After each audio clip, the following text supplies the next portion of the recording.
Class, today we are going to be talking about things that rot your brain. Teacher, I hear the Rob Taylor report will rot my brain. Is that true? What a tool.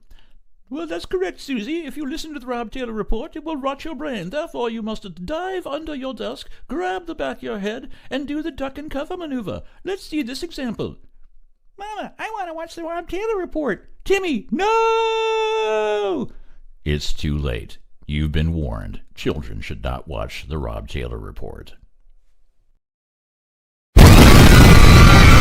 Somebody please think of the children!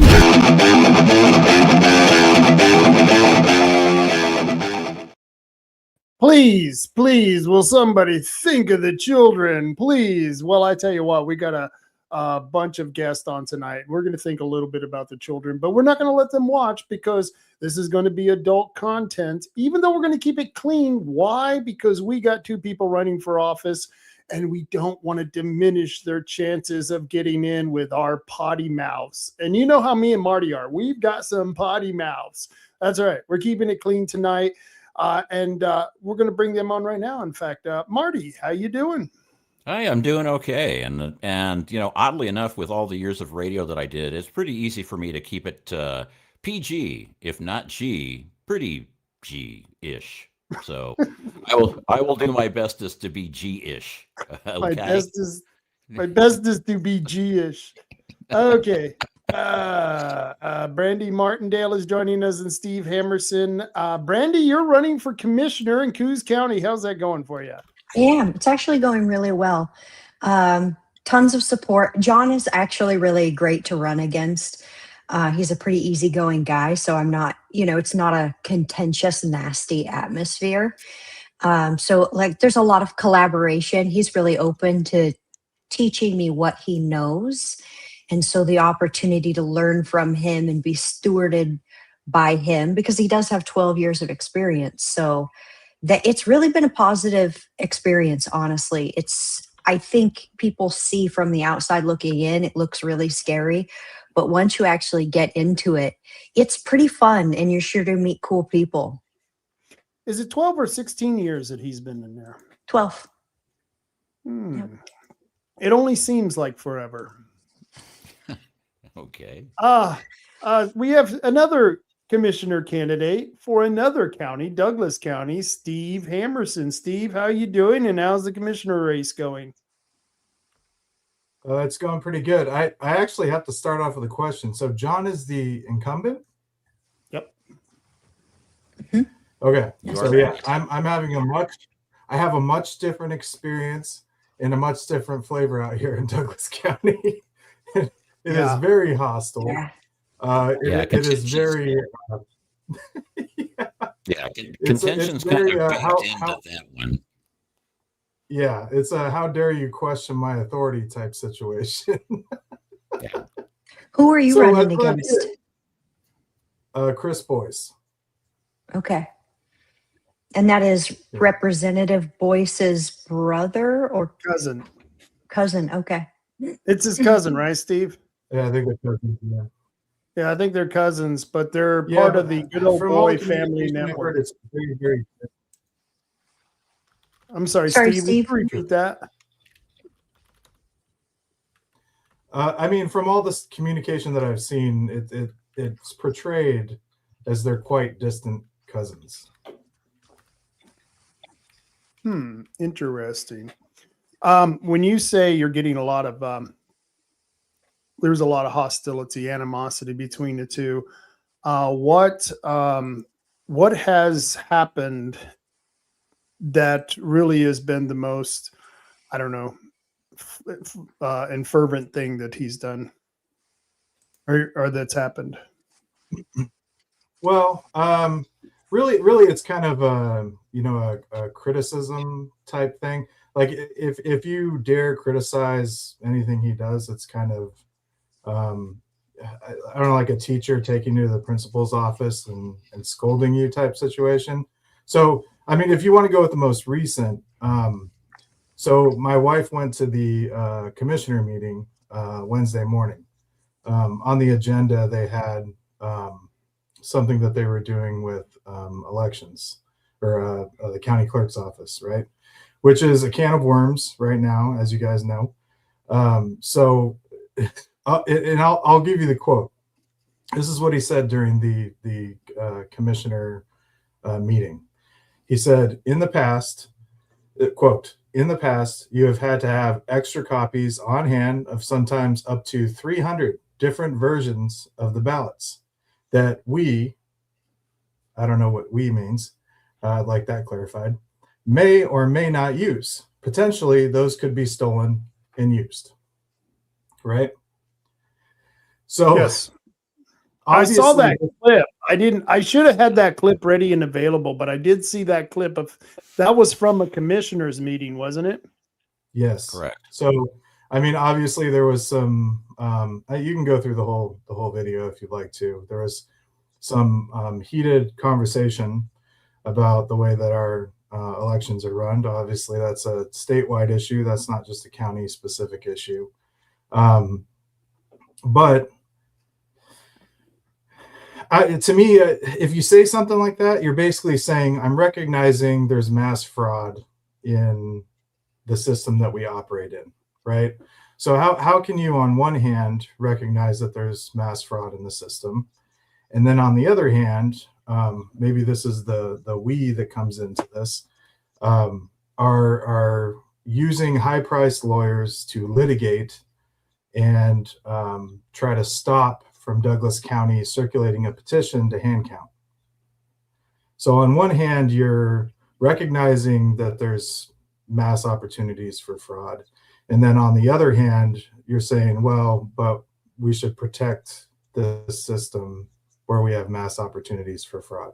Like, make it make sense. Right, make it make sense. And he's the one they just remodeled. And did they give a reason for putting up bulletproof glass? Was it because of any special reason, or did they just decide that they needed bulletproof glass all of a sudden? I haven't heard a legitimate reason, but I don't know why swapping out windows from regular glass to bulletproof would mean that you have to clear the entire contents of the county clerk's office out. I mean, that's another one where I'm like, I hope at the League of Women Voters Forum, that question's brought up. Why'd you have to clear out all of your documents, your discovery, everything that's in that office? Why'd you have to clear it all? And I went down there to get my SEL 400 forms, for endorsements for my race. And so I can put the endorsements in the voter pamphlet. And it was, I saw it myself. The whole county clerk's office is completely empty and all its contents are completely gone. And they are operating out of, they got like one of those little standee flags that they're like, hey, the county clerk's office is over here now. Ridiculous. So yeah, it's very problematic, bare minimum. I looked into some of the background on the remodel, and it was actually something that was scheduled last year, and I think it's being paid for by the state.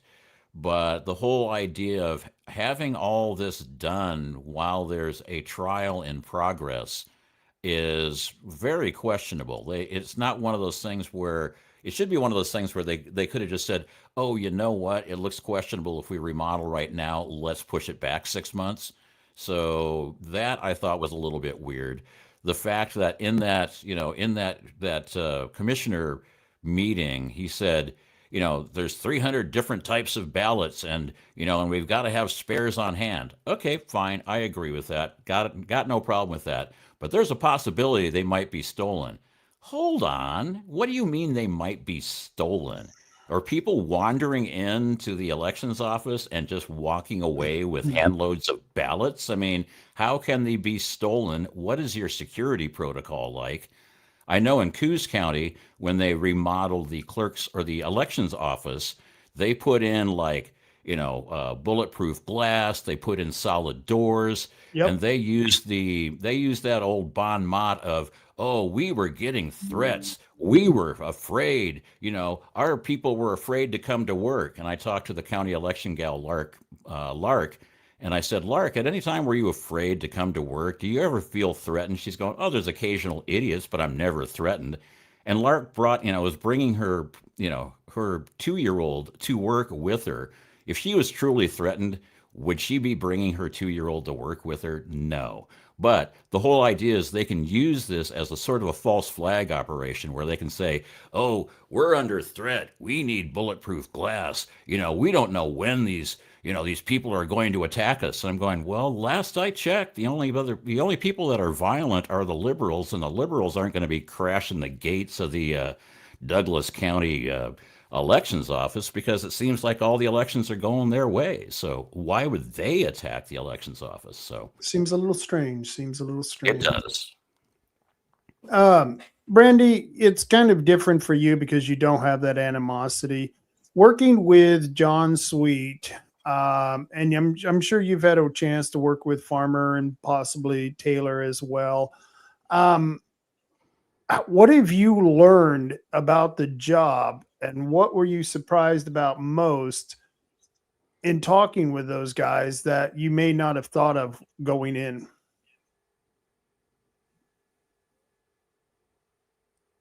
And you're muted. You're muted. I fixed There we it. go. Sorry, guys. I think one of the things that surprised me the most was how little power the commissioner actually has. Your power is really in your ability to connect people and organizations.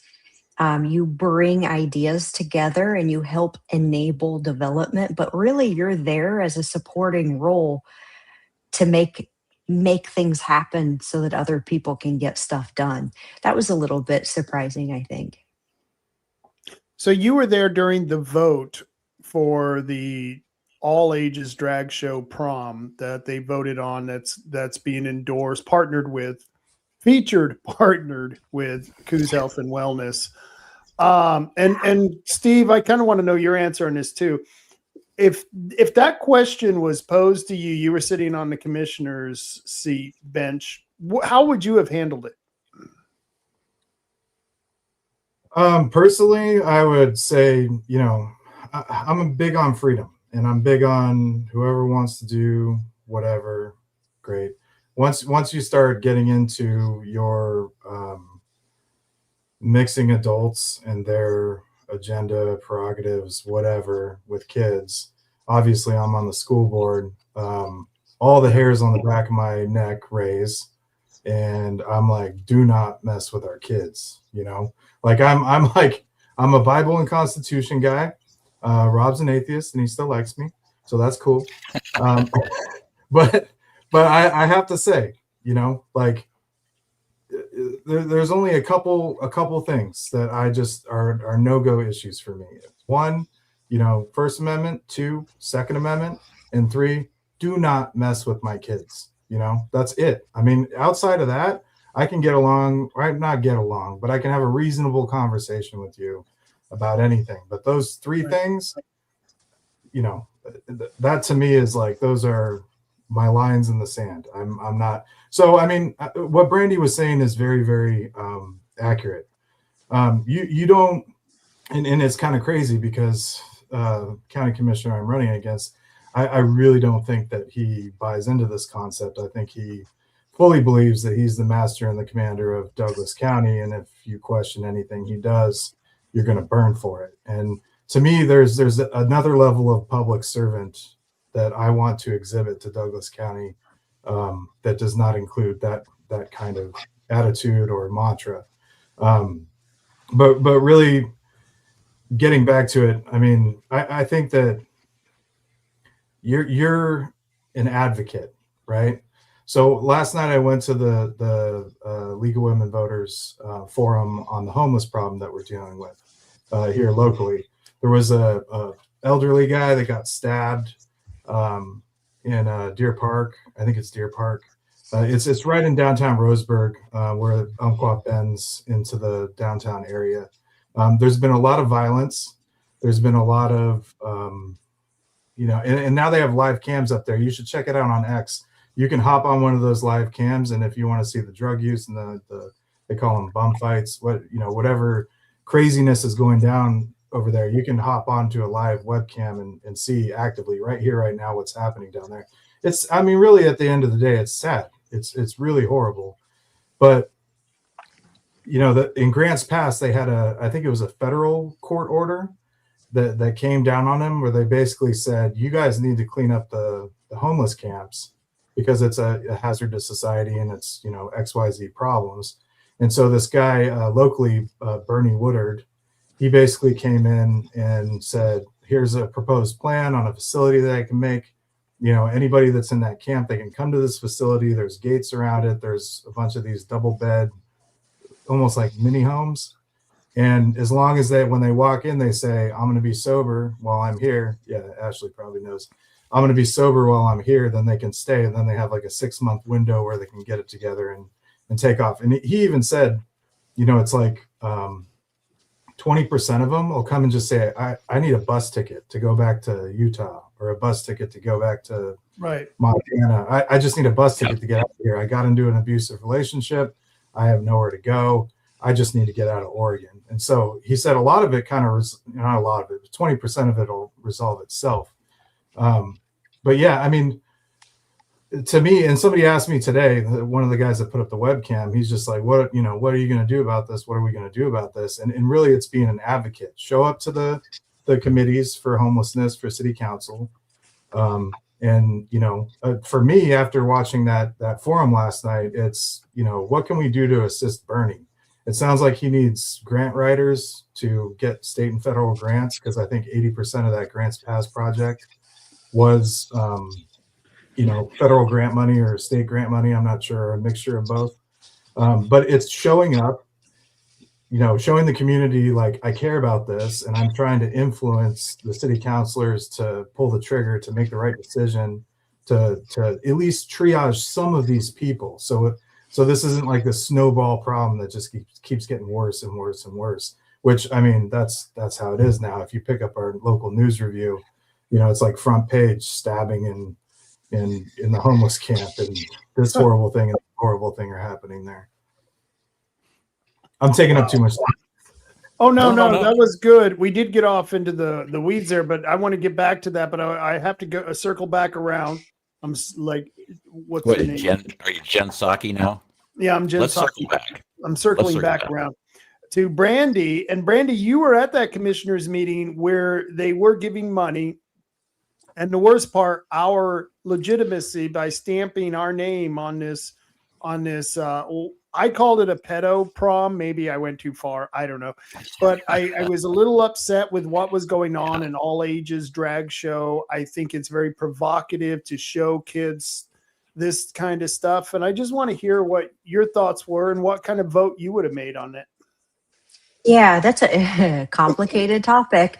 Yeah. So looking at the flyer itself, the event itself, wildly tone deaf.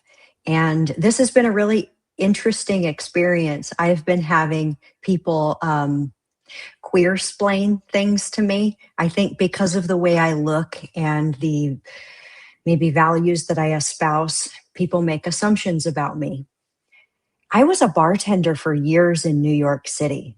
I don't know what people think goes on in the bars of New York City, but I've seen it all. And recently I put 2 and 2 together and was like, oh, I spent the majority of my time in very queer spaces. I went to parties that would make you all blush. Well, maybe not Rob. Probably not me, but I don't talk about it a lot, but Rob and I have actually very similar pasts. In fact, I've never talked about it. Nothing that I'm ashamed of or anything like that. I've just been privileged to be invited into a lot of unique spaces. And so this experience is it's been very interesting to see people talk to me like I don't know anything about the community. And so to that point, looking at this flyer, wildly tone deaf. And they never did in that entire meeting. It was ambiguous whether or not this was an event for children or an event for adults. That was never actually, I went through the transcript, that was never actually clarified. Now, if this is an event for children and Coos Health and Wellness is setting up a bar-like atmosphere, that is not an alcohol cessation, that is an alcohol training. yes. They're literally training a habit. And so that's kind of the context here of what we're looking at. It's not about necessarily the mocktail. It's not about juice. It's about creating a bar environment that you then put a minor in. And so that was really the crux of the issue is Coos Health and Wellness using this money in an inappropriate way. And again, the flyer was tone deaf. I think if people would come out of their bubble a little bit more, they've become so insulated that they don't realize that the language they're using has meaning outside of their group. And that meaning should be respected, especially when they are using public money. If you're using public money, please respect the public meaning of words. So you want to use your words, that you have your own meaning, use your own money to support them. So looking at this, it was for sure an inappropriate use of the money. I was really disappointed to see that Coos Health and Wellness had gone just with the Oregon Health Authority, because in my mind, they have shown to have not a lot of good sense. That none of their policies are working, I'll put it that way. And so me as a practitioner would immediately be questioning their guidelines. And I am disappointed that they presented data on adults to a party that said all ages. They should have differentiated, because that data does not extrapolate to minors. And as medical practitioners, these people are scientists. They should have known that. And shame on Rod Taylor, for not doing his due diligence to be better prepared. I think that Rod should have had this kind of data ready. He should have had a better argument prepared. I really think that he kind of didn't come with enough ammunition to prove his point. And here's the other problem. The way he worded his complaint was not workable. You can't vote to not give money to somebody in government just because you have a personal moral problem with it, because morals relate to our own personal, how we govern our own lives. Ethics refer to the public ethos, the public standard of behavior. So the way Rod wrote that, it's a no-go. You can't do that. And there's some ethics violation stuff. So what I would have encouraged would have been Chris's solution, and try to just get the county out of it, because the real solution is the county not be involved with stuff like this at all. This is a conversation I believe John Sweet is taking up the conversation with Coos Health and Wellness to basically be like, you need to do more due diligence and know what kind of image you're creating about how money is spent, because this reflects on people's willingness to vote on levies. People see this and they feel like it is, what is the word for when is it parochial? Special interest? This is special interest spending. I mean, this is straight up like you're spending it on they say it's a public event. No, it's not. It's a queer event. And that's totally fine to have, but it's a private event. Like, it's not private as in, yeah, sure, the public can go, but it's on private property and it's for a special interest. It's an inappropriate use of public money. Now, I understand the logic, totally fine. It just didn't pan out properly in real life. Now, what I will say, Rob, I would expect and I say this with like the best of intentions. I really don't mean to come down on Rod, but after 3 years of doing his job, he should have known better. He should have known how to pause and think about how he was going to write up this motion. He should have communicated with Coos Health and Wellness, but I think he saw it. He had an emotional reaction and he got hot. Yep. And he just went forward with it. So this is stuff where we really have to exercise temperance, and we have to be willing to do diligent fact finding, and we have to really ask a lot of questions. I was disappointed that the commissioners didn't ask these people more questions. The director of the program, the organizers of it. Right. What exactly is this age group? Like, what is the nature? Asking Coos Health and Wellness, does this data not extrapolate to minors? And why is this person citing different data that you don't know about? I had so many questions, and right. I have a question. The funds for this were a vote for the commissioners? No, it wasn't even within the commissioner's wheelhouse, honestly. Oh, okay. This was state money that Coos Health and Wellness got a grant for. Yeah, they got a grant for this money, and they decided on their own unilaterally to put this money and partner with this prom that they were doing. And Rod found out about it and wanted to pull the name off, but he wanted to also pull the money back. But like Brandi said, he wanted to do it for moral reasons, which, like she said, is going to lead you down the road of problems. And he even had problems explaining it up on the board. He should have, and that's why, Brandi, I got up and I said, I don't want morality from the government because I don't see any morality in the government. In the government, yeah. And so Yeah. What I expected from Rod is him to talk about the common sense of fiduciary responsibility, that we don't take money and give it to a single group or any group, including like Turning Point USA. And that was my example, because that's not in, like you said, the wheelhouse of government. That's not, we've got, healthcare to me isn't even in the wheelhouse of government, but Coos Health and Wellness, their main customers are the mentally deficient, the abused children, and all the poorer people of the county, which there's a lot of us because, we're a poor county. And so these, they're dealing with people who are already struggling. And then to tell the people who are paying for this, we're going to take some of that money and we're going to give it to an all ages drag show. So it's like they were rubbing salt on top of the fact that they were giving it to a private group and then stamping our name on it, which was even it sounds like they're appeasing the loudest people in the forum. They are. And to Rob's point about this drag show situation, these people need to understand. I lived in New York for 7-8 years, a long time.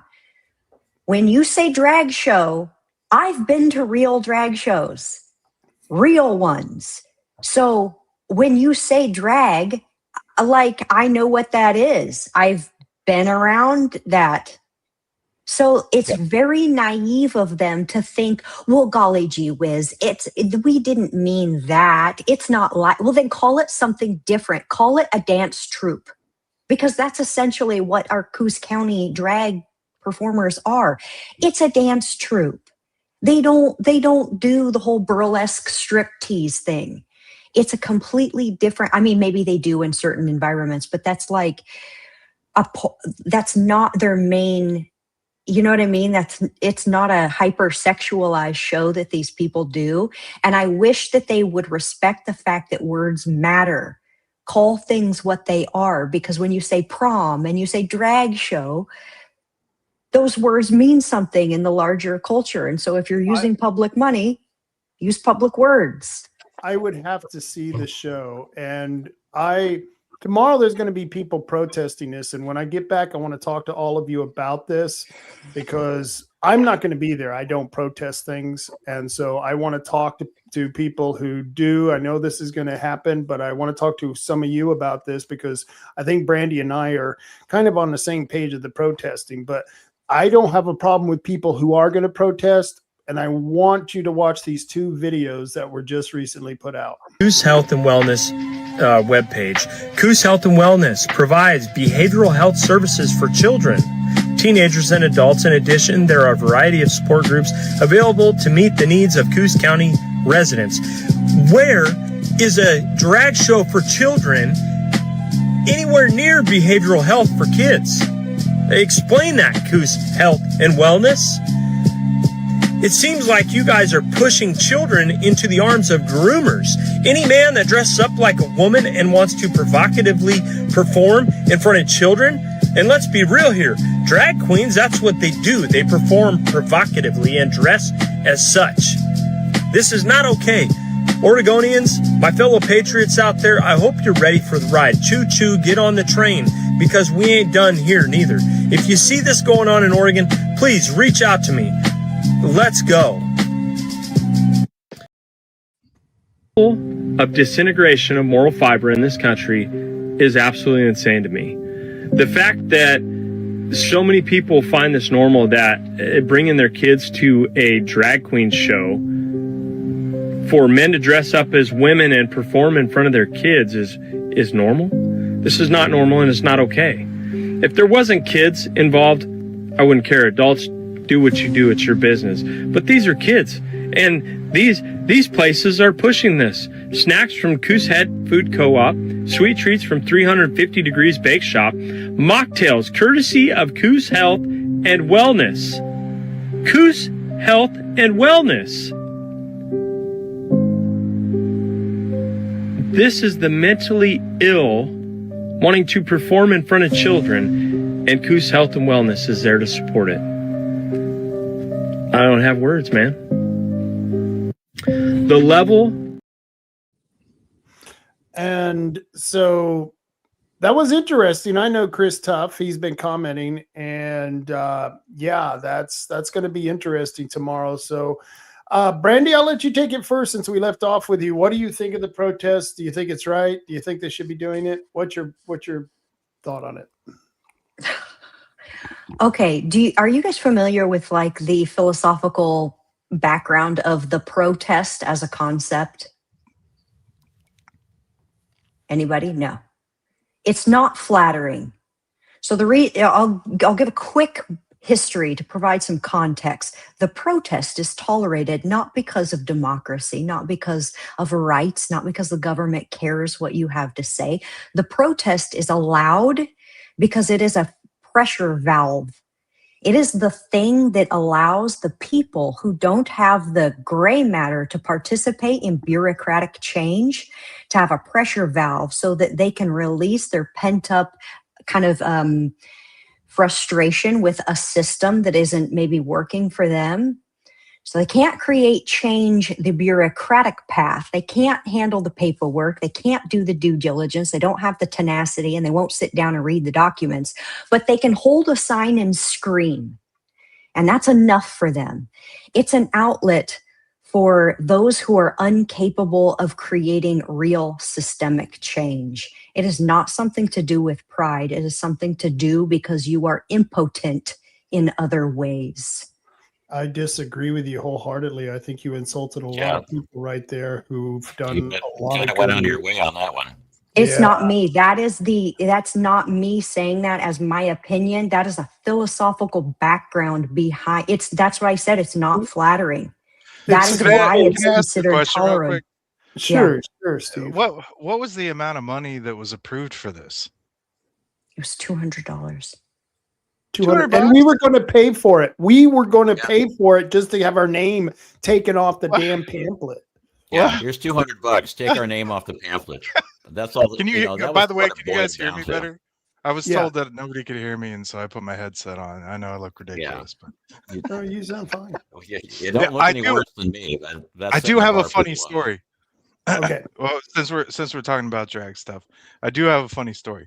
So, and I know this is not really a funny topic, and everything's pretty serious right now, but it came to my mind, and I'm like, I got to tell this story. So I went to Portland, and I went to a Deftones concert with one of my wife's best friend's husbands, right?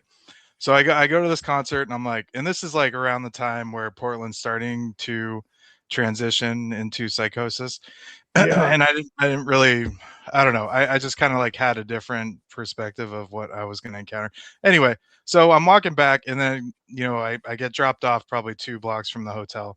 And then I'm like, oh, I'll just dip into a local bar and just, experience some, what does the Portland scene look like these days? And so I walk up. I walk up, and there's this bar.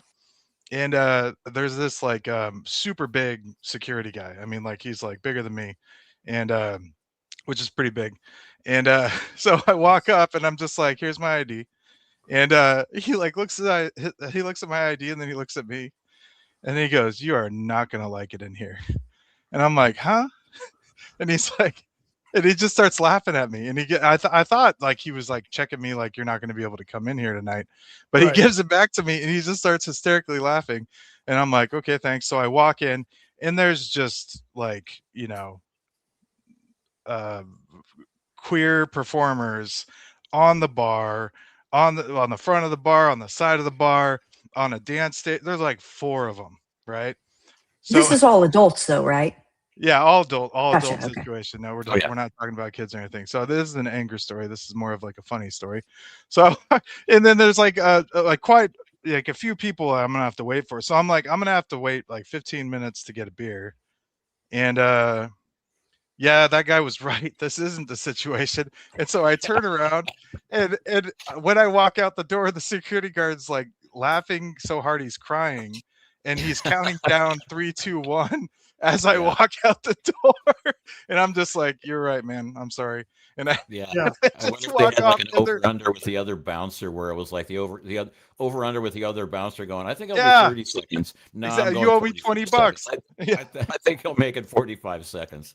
But it was funny. I got a gender profile, right? Oh yeah. I had the same thing happen one time. I wandered into a bar in North Hollywood, and the bouncer's like, okay, and he just kind of gave me a weird look, and I was like, yeah. And I get in there, and after about 5 minutes, I'm going, oh, now I know why he gave me that look, because it was a lesbian bar. I had no clue it was a lesbian bar, so I'm like the one straight guy in the lesbian bar, and I'm like, yeah.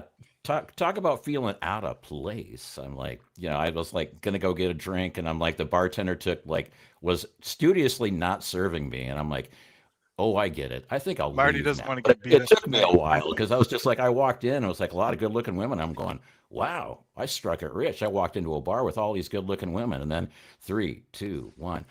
Oh. 2 and 2. You're going home by yourself, Marty. That's the oh yeah. Well, that'd be good show content. Unusual, mind you. How many times have you had that moment? Well, a few more. I mean, I worked as a DJ at a bunch of bars in Hollywood and West Hollywood. I lived in West Hollywood for 2 years. I was the only straight guy outside of the landlord and his wife, the only straight guy in the building. And so I had a lot of gay friends. I used to go to a lot of gay bars. And so basically they would take me to gay bars because they liked hanging out with me. But they're like, okay, and here's the protocol for how to blend in, And then we would go to straight bars, and I'd do the same thing. They'd go up and like, I'd like a pink squirrel. And I'm going, no, you don't. You want a beer. You want a beer. Kind of thing. You want a beer. So circling back to the issue, it's only $200. It's not a money issue. This was pushed forward to make a statement. Yes. It's a public perception issue. It's a public perception, but we got to talk about public perception. What you just said about protesting, which was a horrible description. That's not your belief of the average protest. Listen, I'll be clear. I don't like protesting, but this is in the sociological literature. The protest is described as a social pressure valve for people who do not have what it takes to go through the bureaucratic hurdles. No, it's not flattering. Now, because we know in our mass media, the protest is glorified. And I look at it and I see this destruction that we have watched be glorified over the last 5 years. Mm-hmm. I'm positing a different view of protesters that we should all stop and consider. And if that offends you in some way, I would say stop and think about why. Did that trigger something inside of you because you're realizing that you're maybe not as agent as a protester as you would like to be? No, hold on. I was offended by it, and then I realized you were talking about you're saying in literature this is how people have looked at it historically. But as a protester myself, there are obstructionists in the government, and you can go back to this country forming and the British government as the obstructionists. Oh, yeah. And our revolutionaries were the first protesters, and they finally got violent. But I've done so many protests that didn't get violent, that were peaceful, and that were well planned out, and yet we still continued on because you use that pressure valve to release the pressure. And that you were absolutely correct on that. It does no good in the halls of Congress. It does no good in City Hall whatsoever to do a protest. All the protests the BLM did really in the end just costed a lot of money and didn't change much at all, really. And so I agree with you. The real work is in these other places where these laws and ordinances are made. And that's why I said I'm not going to go protest, because I protested at the commissioners meeting and I'm going to protest at the ballot box. However, I wouldn't describe the protesters that are going there tomorrow as that type of protester, because I believe they're not really releasing a valve.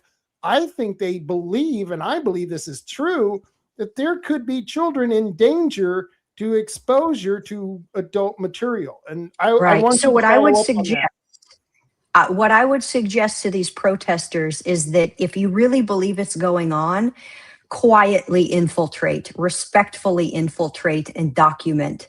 Quietly document, because if you're loud and making a big ruckus, nobody's going to drop their guard, and you'll keep them safe, but you're also not going to actually like watch anything. You're just going to make people clam up. Whereas I'm all for people going in there and just be respectful, document, and tell people what you saw. I see nothing wrong with that. But if they're just standing outside holding signs and screaming at people, that's not going to change anyone's mind on the left. The right already agrees with them, so they're screaming at the choir, or singing to the choir. Why are you assuming that they're going to be screaming and rioting? Why are you not assuming? Maybe that's a hyperbolic word, right? Yeah, but I'm saying, why are you assuming that they're not going to go stand there and just hold up signs and say this is not right? Right. So I didn't mean to be so hyperbolic. Why can't they show their support for what they believe in? They can stand there and say, I don't agree with this, and that's it. And they're showing support. Yeah. So I would like to not get hung up on one word. I totally agree with you, Marty. So I apologize for using that word to imply that they would be screaming. I don't think that they would necessarily be doing that. I'm sorry for using hyperbolic language, but I don't want to get caught up on one word. If they're standing there just holding a sign, again, signs outside of an abortion clinic don't keep women from having abortions. This is the same deal. If they're not going to convince anyone on the left to not go in, to turn their life around and do something different, it's not going to get through to anybody. So for me, I look at that and I see a bunch of energy that we could be putting toward something like maybe writing emails and making calls and having meetings with Coos Health and Wellness or other leaders who can actually change things, making sure that these types of grants don't get given out like this anymore. I just see energy wasted, I guess. And that's, I think, I see that like valuable energy, and I see it getting burnt up on something that isn't going to. But that's kind of the pressure valve. That's like you said, it's almost, and in a way, it's almost necessary to have that pressure valve to sometimes it feels. Well, I'm not saying that it shouldn't exist. Don't get me wrong. Like it's absolutely a fundamental right for a reason. Yeah, I mean, when I was standing on the side of the road, waving flags and holding up signs that say "Don't put windmills up on the coast," I wasn't particularly protesting, but I was standing out so people could, if they agreed with that, could say, "Oh, good, somebody else believes in that," or "Oh, golly, we can do something about this, and we can actually vote this down." So that's what I wanted to just touch on. Is like the because my wife has done medical freedom, don't jab people, protests when we were going through the modern day Nuremberg trials, and I think there's a lot of value in protesting, peacefully with signs, giving messaging on the side of the road to whoever, because there's a lot of people out there, and I've learned this through COVID, through politics. There are a lot of people out there that feel the same way that you do, but they don't have the courage and they don't have the ability to vocalize, how they feel. So it's like there's a good section of society that you have to show them, I'm with you. That's a rally. So what you're describing is a rally. Isn't there a difference between protesting and rallying? How funny. That's why when I do one of my events, like the Second Amendment event, I'm always rallying for the Second Amendment. Well, I mean, however you want to label it. I mean, when Biden was president, the Main Street in Roseburg, had the medical freedom, the line of people with their signs outside of Fred Meyer.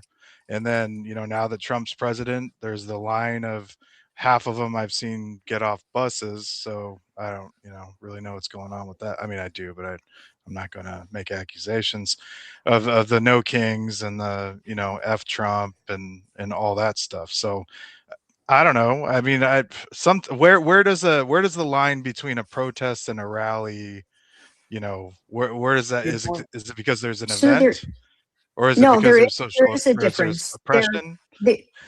No, they're different. So they're both public demonstrations and I'm reading from AI right now. They're both public demonstrations used to influence. Don't let the robot tell you what to do. Yeah. Well, I mean, these are basically open a dictionary if you're really curious. But a rally focuses on building support, enthusiasm, and unity for a cause. A protest centers on objecting to, resisting, or demanding change for a specific policy, action, right, or but what injustice. If you're doing both at the same time? Yeah, I mean, you can't have a rally and a protest at the same time, obviously, if you're using that definition. So, obviously, I would argue that they're not the same. They would lean toward one or the other. It's specified. Like you're like, I'm protesting Turning Point, or I'm protesting the drag show. If that's like, seems like it's a directed thing. But if you're protesting Trump or you're protesting the federal government, that's where it starts to me, it gets squishy. It's like how much of this is a rally and how much of this is a protest, or if you're at the Capitol, right? And everybody's like, we're going to all rally and we're going to show up at the Capitol. Obviously, that's like 90% rally, right? But it seems like it's like, if you want to make it black and white, it seems pretty gray unless there's a specific event, or that everybody's showing up to, or a specific event that's happening and everybody's objecting to. Steve, that's exactly what I was saying. When I write the posters out, I go out of my way to call my events rallies, and then I usually identify the exact thing. A rally that identifies as a protester. And then, I am a rally who identifies as a protest. Good one. But if I do a protest, that's how I put it. We're the whatever protest, and we are protesting this for this reason. So that's, I think, is what changes the event when you call it a rally or a protest, because I've called them two different things for two. And that's why I called a Trump train a Trump train. Is a Trump train a rally or a protest? No, it says in the definition, but they differ in tone and purpose.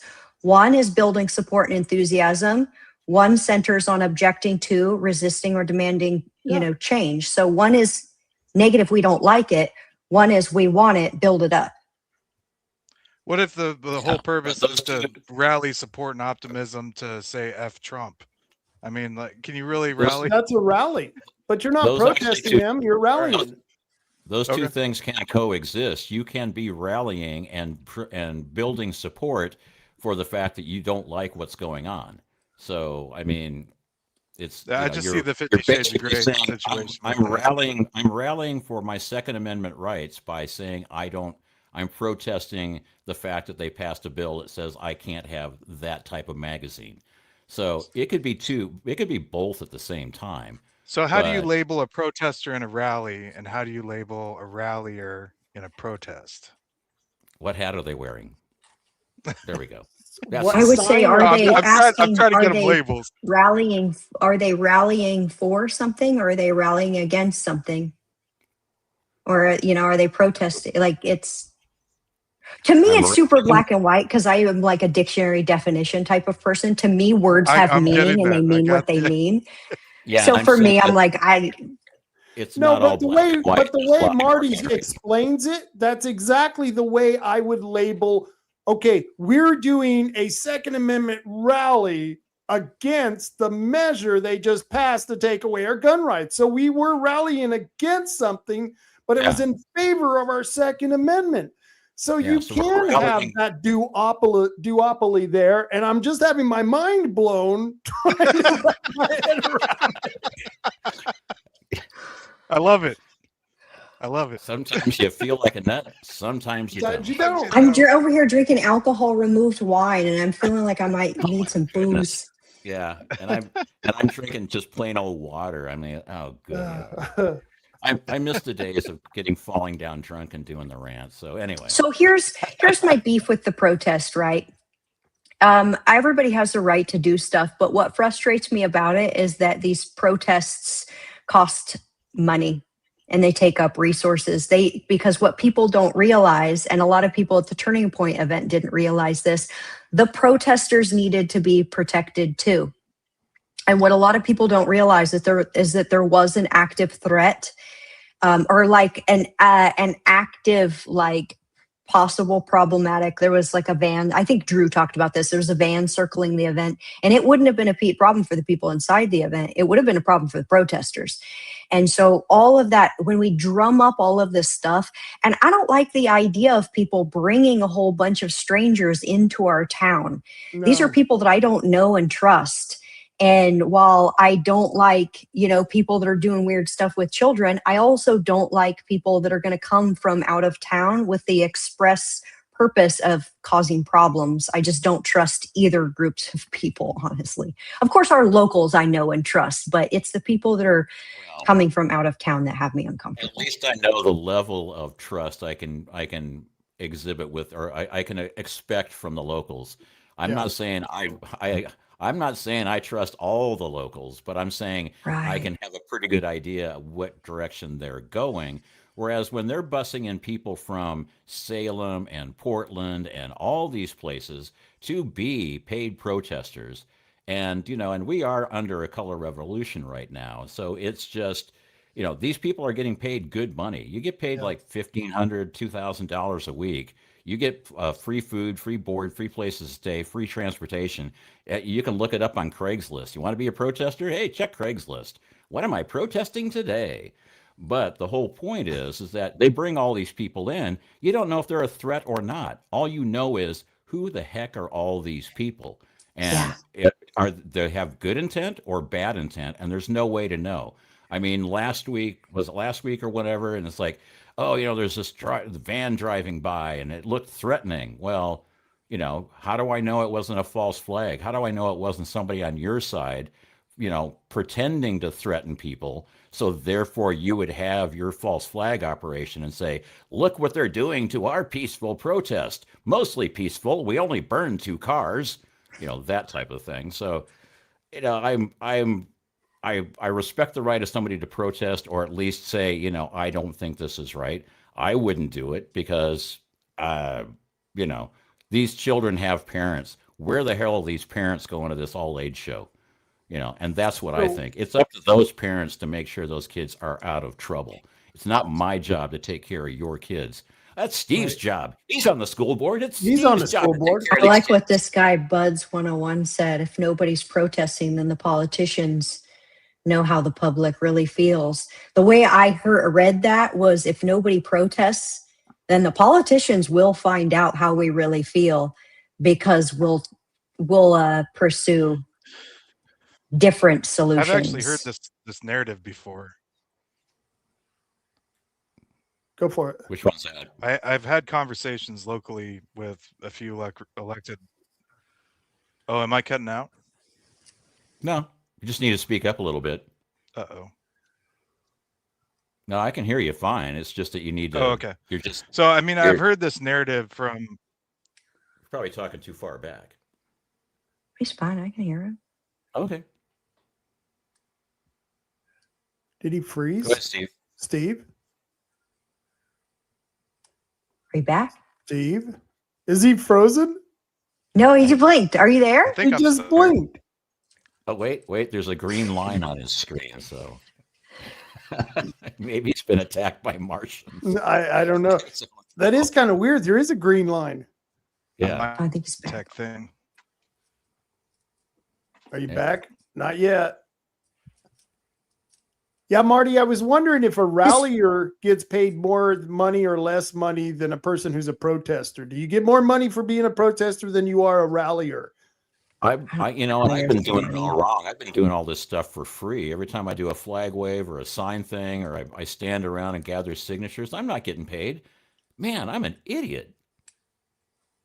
I'm working for free. Steve, are you there? Yeah, we are working for free, Marty. So, Yeah, Brandi, I think Steve's camera is down to like 2 frames per second or 2 frames per minute. yeah. Yeah, I think he meant it differently. Like, if nobody is protesting, then I'm how gonna will hop the off and hop back on. politicians know how the public really feels? I would Yeah. say by showing up at their office and telling them to their face. I would say showing up to the meetings. I would say making sure you know who you're voting for.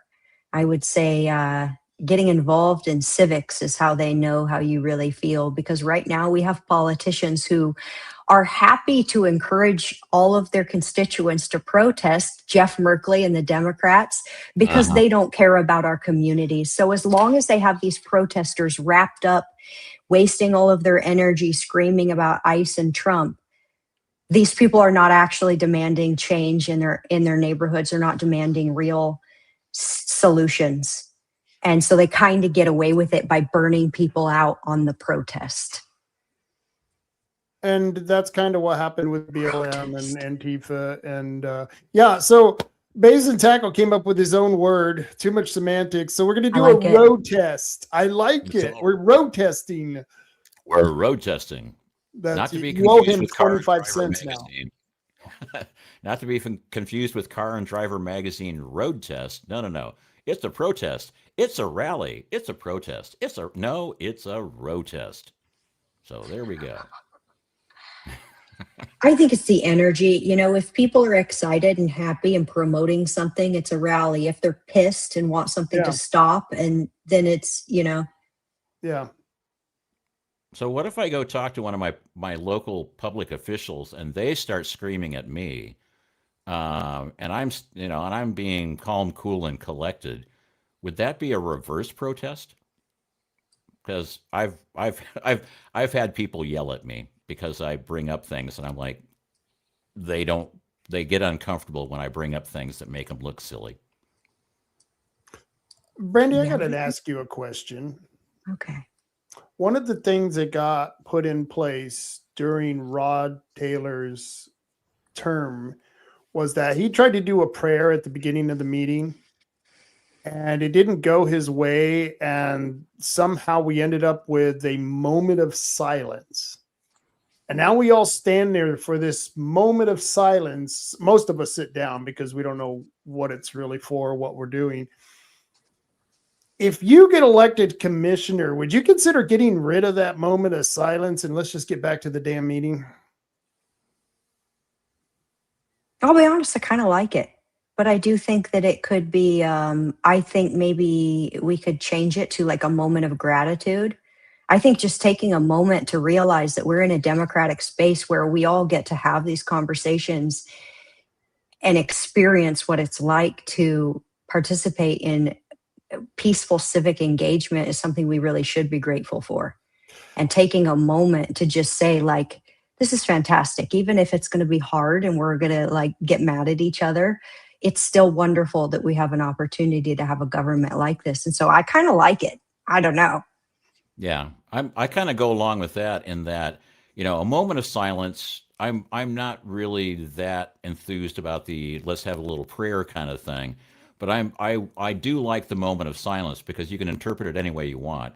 And in my case, I'm like, okay, let's just, I would preface it by saying, let's take this moment of silence to think about the fact that we are all in this community together and we are all working for a common goal to make everybody better. So let's take this moment of silence to collect your thoughts and, put down your rancor and just be silent for a minute. And then let's start the proceeding. You both are fired. I'm not voting for any of you people. and then at the end of the minute, you yell play ball and they ring a bell and they come out of your corners fighting. Yeah. I want a moment of primal screaming. Okay. That's why if we're going to do this, open to that. Give me something that I can primal screaming. I think that would be great. That was when I went through in 2018, I went through kind of a bad personal experience. And in early 2019, I was diagnosed with PTSD and I had to go through a whole bunch of treatment for it. And one of the things that I did, I would go like 3 miles up into the woods during a full moon in the middle of the night, like literally at 1 o'clock in the morning, and I would just scream at the moon. Like primal scream at the moon. And I'll tell you, it is shockingly cathartic. Oh yeah. No, I agree with you wholeheartedly. I'm a big fan of that. So now, Brandi, I gotta hear. You might win back my graces if you your answer or response to Rick Coleman. He says, "If I get elected, Rob, I'll create a moment for flipping you off." That's beautiful. I mean, you know, it's creative. Yeah. We can all just stand there. You know, F you. And Sorry, now that's gonna everybody be in the the audience, screenshot please they're gonna turn to use Rob next Taylor week. and now everybody in the audience, please turn to Rob Taylor and flip him off. Please And turn now to the Rob meeting Taylor. can begin. I love this. I think that would be like cathartic for me. It would be like an intervention. It would be like, but an asshole intervention. You know, it's I don't know. Well, at least Maybe I now I shouldn't know. say that with all those middle fingers out. I don't know. Chris Tubbs says, through COVID, we built an entire Patriot networks that have put many people into positions she speaks of. And we did build a lot under COVID, but not just through protests, through all kinds of different things. We did organizing. We did events. We did this one events, the Freedom Faith. What is it? Freedom Faith Family. Yeah, these are all the event. things that you guys are talking about. I feel like they were way more rally than when I'm thinking of protest. I'm thinking of what people did to the Capitol buildings. I'm thinking of people holding signs where they're just screaming, angry, and they don't even really know what they're angry about. They just heard it on the news. So that's who I'm referring to. What you guys are talking about is community organizing. What you guys are talking about is rallying and bringing people together. That is not what I would characterize as a protest. So that's an interesting point. Thank you for bringing that up. Yeah. I think there is, but I think Marty made a sound point that you're kind of doing both if you're doing a rally. Protest, you can't, if you're protesting someone, see, you can rally and still protest against something because you're rallying for your rights, protesting whatever's destroying your rights or going after your rights, but you can't be a protester and rally for something. You can't say, well, maybe you can't. I'm protesting the bill, but yet I'm going to rally for my Second Amendment. Yeah. Wow. So we got 250,000 people to sign the No Tax Oregon petitions, and that was a rally. But that was a rally for sure. But there were protests involved. But it wasn't protests where, we're like throwing bricks at cars and stopping people, stopping traffic. It's like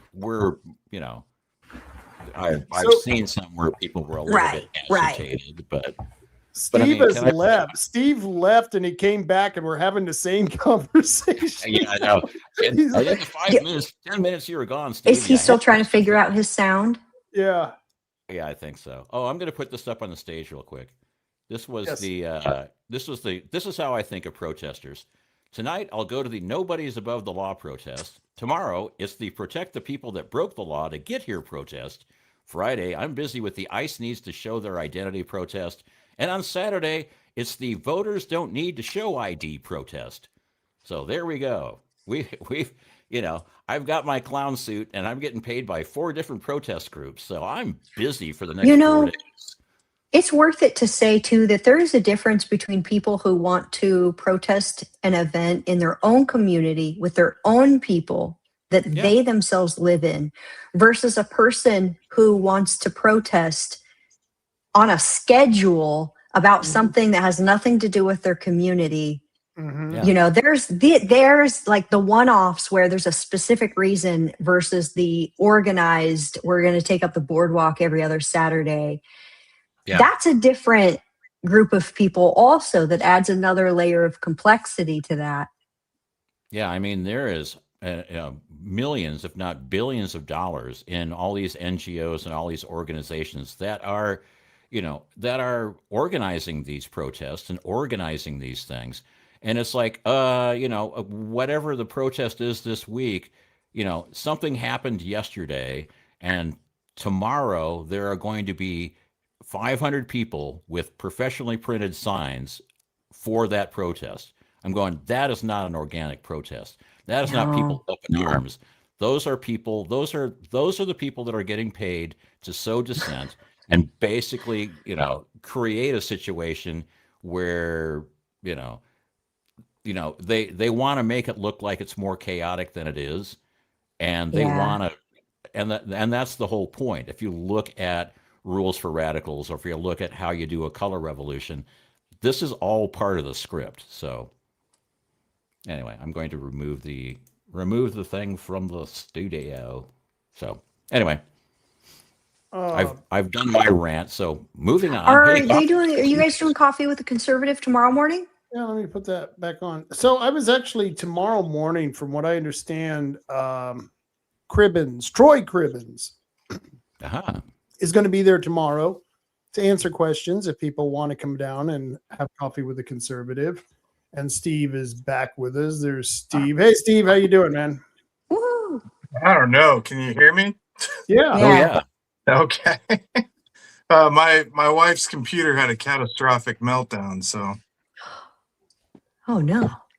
But I'm good before we go any further with, I want to come back to that because I want to talk more about the coffee with conservative, but there's something going on in the comments that I have to get to. So you saw where what's his name talked about flipping off me during the commissioners meeting instead of the moment of silence. What's his name? Yeah. Rick, what's his name? I'll never forget him. Yeah. Good old what's his name? No, Rick Olson. He he made that wonderful comment. Rick Coleman, not Olson. Rick Coleman did that. If I get elected, Rob, I'll create a moment for flipping you off. So there you go. So Crystal Lynn Osborne says, Rick Coleman, how would taking the taxpayers' time to flip off a predecessor benefit the citizens of Coos County? Should you be elected, I pray you use your time accordingly. And it's funny because then he says, a little bit further down, he says, you have missed the joke. It's like, yeah, I don't think she got that. Yeah. Actually, and he was talking about me, not Rod. Yeah, exactly. Not Rob. But no, then the whole point is even if he went elected, he was like, and we're going to take 30 seconds to flip off even Rob Taylor. I'm like going, well, I think that's worth the price of admission. I think that's a good, they spend so much money on stupid things. Finally, something I can agree with.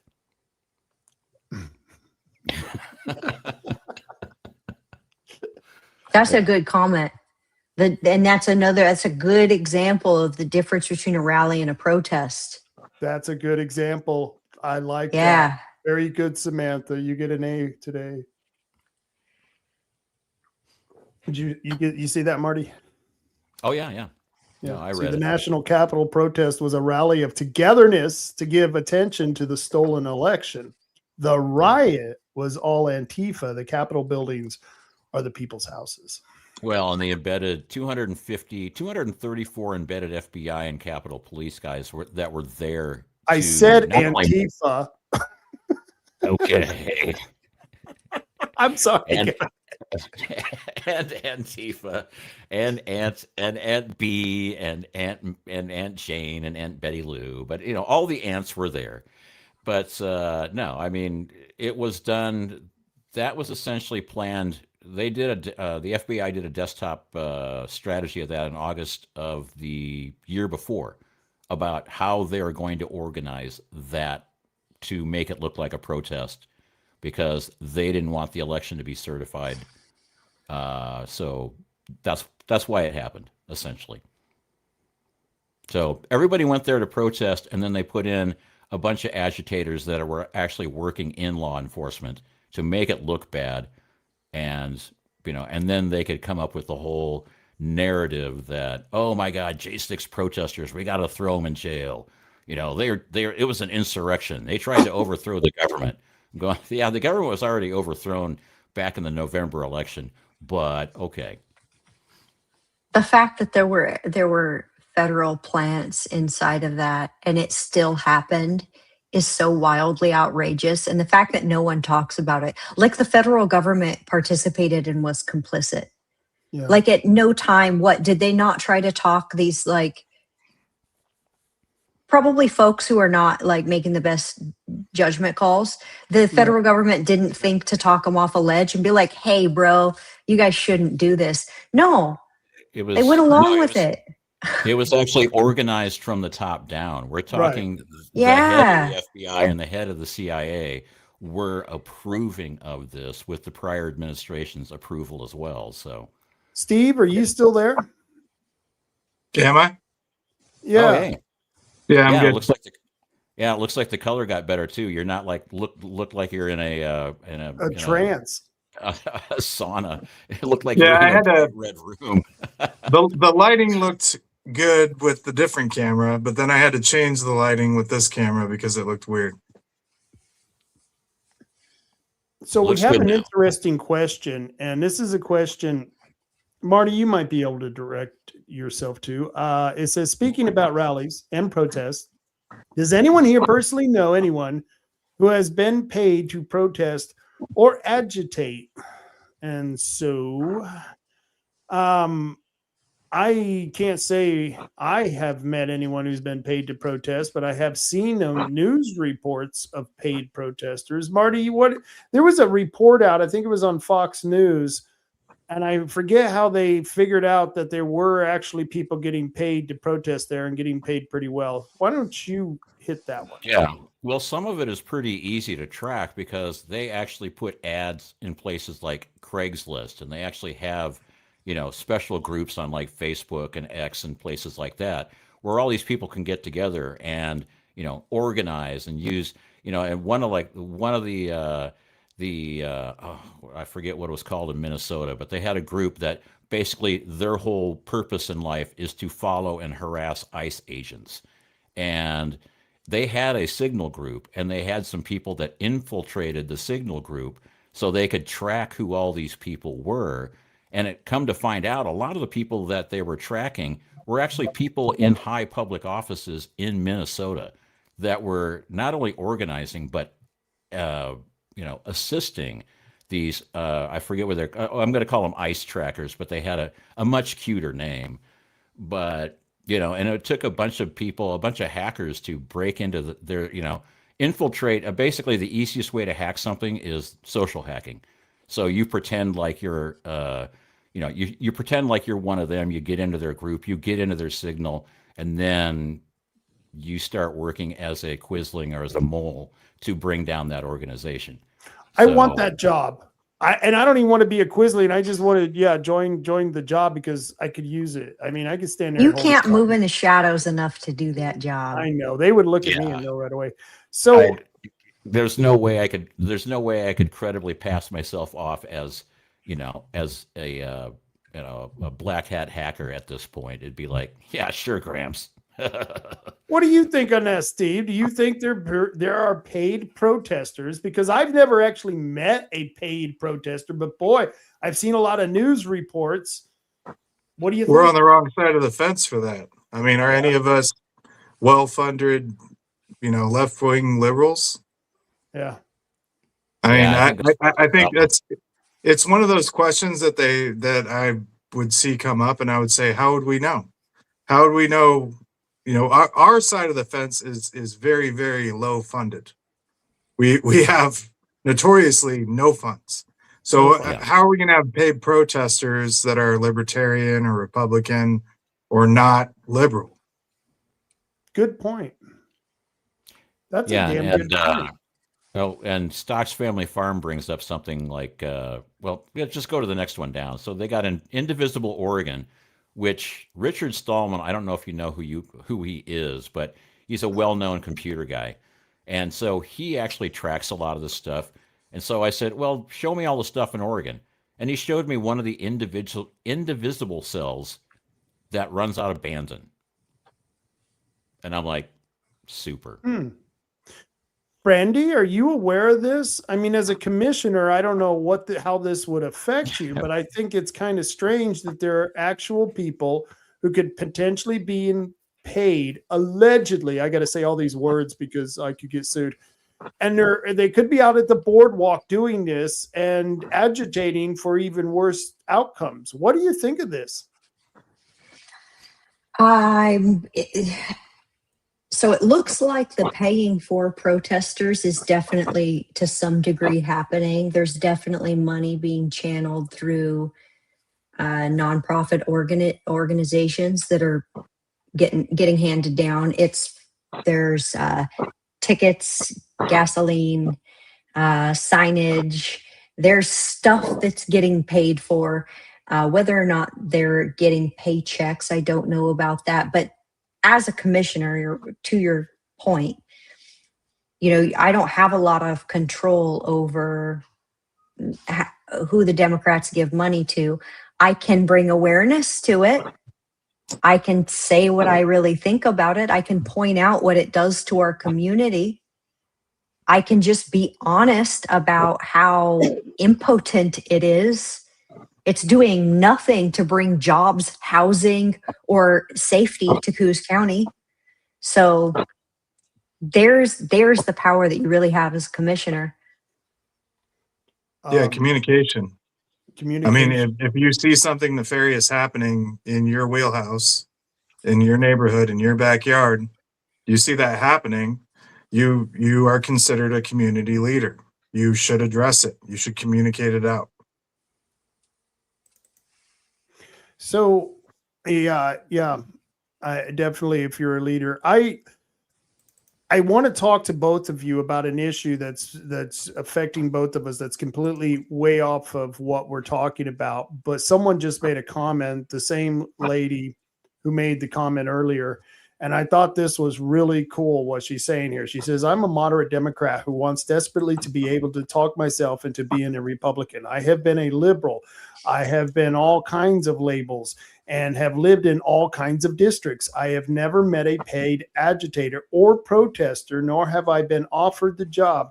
That's all I'm trying to say. And she's absolutely right. I've been a libertarian who's been on both sides of the fence on different issues where I have been in situations where most of the, you know what, Crystal?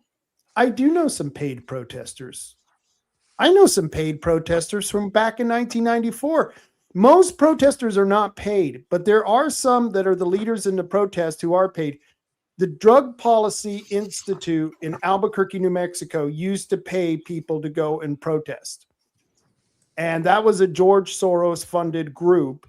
And we worked with them. I was the liaison as the libertarian between Governor his office and his administration and that organization, which was well funded. And so we were able to use his power, his political power and their funding to change a lot of laws in New Mexico. But yeah, there were some paid protesters.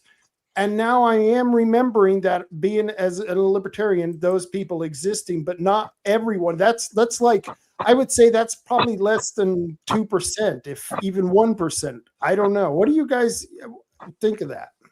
It's probably a very small group of very insulated people who are not going to share information about their operations.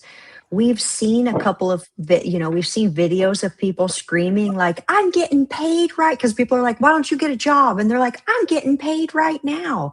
I 100% believe that those people probably slipped up and said the quiet part out loud. Mm-hmm. Yeah. If you look at, it's like, how do the Democrats have all this money?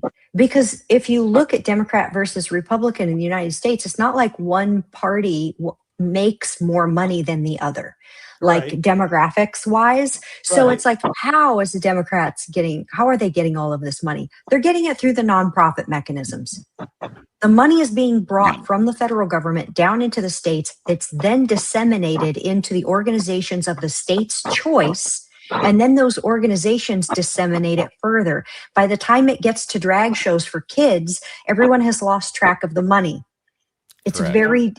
So we know for point, on the other side, for the right, it's the people who are the lords of war. You know what I mean? The war people, the war machine, the industrial war complex that the right wing supports on many different levels.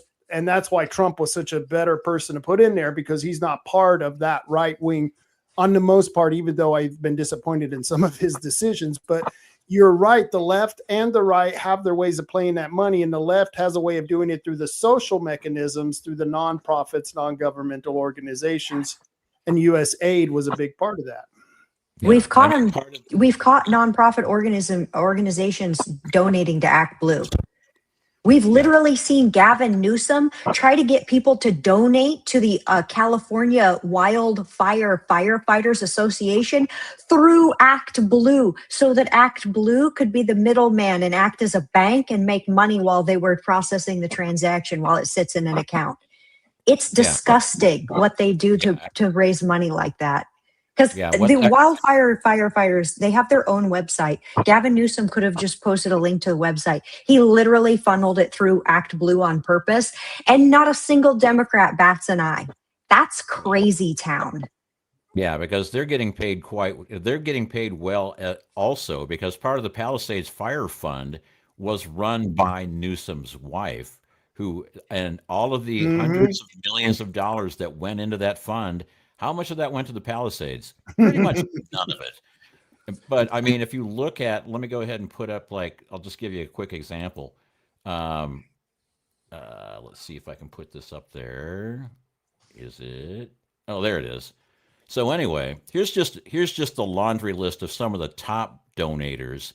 So Arabella, Buffett, the Ford Foundation, Rockefeller Foundation, Soros, and Tides. You add all that up, that's 200 and let's see, let's get rid of this. Let's hide that. So that's $294 million that was being put into the No Kings Protest Partner Program, which goes through more and more NGOs. And the thing is Data Republican sent out, has ways of going through all these NGOs and their EINs, their tax numbers, and then you can start making the connections. So yeah, there's a lot of people that are getting paid, but it's usually the top people that are getting paid. And then what they do is then they get like-minded people to be their street pawns, and they get like 2-3 dozen people. They get people, they actually organize it like you would organize a battle, where you have like maybe 20 or 40 or 100 people that are willing to hold up signs and wave things, and then you have some other people that are behind them supporting it, and then they go out and actually like shove a cop or hit somebody, and then they drop back. And so the whole idea is they're using these people as their pawns, but the people that are actually getting paid the good money are the ones that bring in all the pawns to be cannon fodder. So okay, so what I've always understood by the people in Portland, and not just people on my side, people in the middle, is that part of Antifa, and to the lesser extent BLM, a lot of the people that were protesting and rioting, they weren't paying them in cash. They were paying them in SNAP benefits and in drugs, basically just giving them drugs and getting them all worked up to go out there and protest. And then when you went to the protest and you saw how they act, you almost were totally convinced that that's kind of what was going on. Well, they probably operate like, any kind of drug trafficker would operate, right? Like you're not going to be able to figure out what's happening by going and talking to your local Coke dealer and being like, hey, how does this operation exist? That guy's going to know a guy, that guy's going to know another guy, and then that guy's going to know a guy that the FBI or whatever local task force is trying to figure out who they are.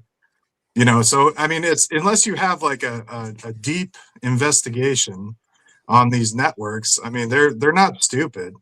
They're not going to go, oh, let's like get the person at the bottom of the totem pole to get. It's going to be a middleman that goes, I can get this group of people to just do stuff with drugs. I can get this group of people to do stuff with whatever else. I mean, you're asking a question in terms of like, how is this network funded, where it's like there's enough foreign money and there's enough shifting money at NGOs and nonprofits that they have this figured out so that they're not going to get, they're not going to act like a stupid criminal. I mean, this is a very, very smart network of people Yeah. that are fighting for the destruction of America. These are So- these are white collar criminals doing this, right? Yeah, it's not a distribution of drugs situation. It's a dismantling of our country situation. Right. Yeah. But it is set up like organized crime, where it's like there are some people at the top that are organizing things, but it's like the guy selling the dime bag. He doesn't know who's at the top. He barely knows who he may know the guy he buys it from, and maybe somebody a little bit higher than that. And and he's not going to get rich, but he's going to get rich, well, according to him, because that's why he's doing it, because he's getting. But the whole thing is it's a very well organized crime syndicate that is being paid in, the reason they took out Maduro is not so much because, okay, he's a dictator and Venezuela bad and Venezuela's selling oil to China and so forth and so on. Oh yeah, and Venezuela emptied all their jails and emptied all their insane asylums, and the Biden administration shipped them up here. No, they basically created a paramilitary group, the TDA, the trendy, and how are we going to pronounce it today? Aragua. Yes. Trende Aragua. I've been Trende practicing. Aragua. Yes, they were put together by Maduro. And Maduro was basically Maduro's predecessor was the guy that bankrolled Sequoia and Dominion voting machines. So it's essentially they are the huge, cash flow. A lot of drugs go through there. A lot of human trafficking goes through there. A lot of, bad elections go through there. And Maduro's going to talk. So taking him out basically is cutting off the funding. Cuba will probably be collapsing soon. Brazil's going to have problems soon. And because there was a lot of funding going through those channels. And the same thing with USAID, the same thing with a lot of the other NGOs. There's going to be a lot of money that's disappearing. So you're going to see some of the last gasp of these protests going soon, hopefully. And the weird thing is it's going to get worse. It's not going to get better, but it's going to get worse and then eventually just fizzle, hopefully. Look at who I was going to ask about your infographic. Did you happen to have references for that data? Just out of curiosity. Oh yeah. No, I mean, that was just a simple graphic. There is much more detailed information than that. So when you look at those types of organizations, those are deep pockets, right? Like they don't run out of money. And if that's who's funding these protests, and you look at the way the protests are happening, they're complete chaos, they're dysfunction, there is no organization. They're not. So we have to understand that this is leftist. And if you look up leftist, again, definition girl, this is a movement to tear down systems.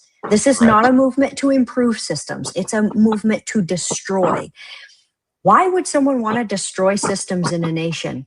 Well, look historically at other nations that have been destroyed. What did we do when we wanted diamonds out of Africa? We gave them a bunch of guns.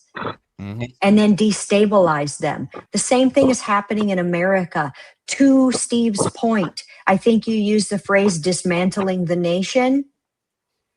This is a fleecing of America. And those one of the things. So I don't want to get into the protest versus rally thing, but I look at protests and I see people being complacent in the fleecing of our nation because they're so busy screaming about this thing over there, being distracted, that they're not paying attention to the fact that all of the money is moving on, all of the power and all of the resources are moving and have moved to a very small group of people.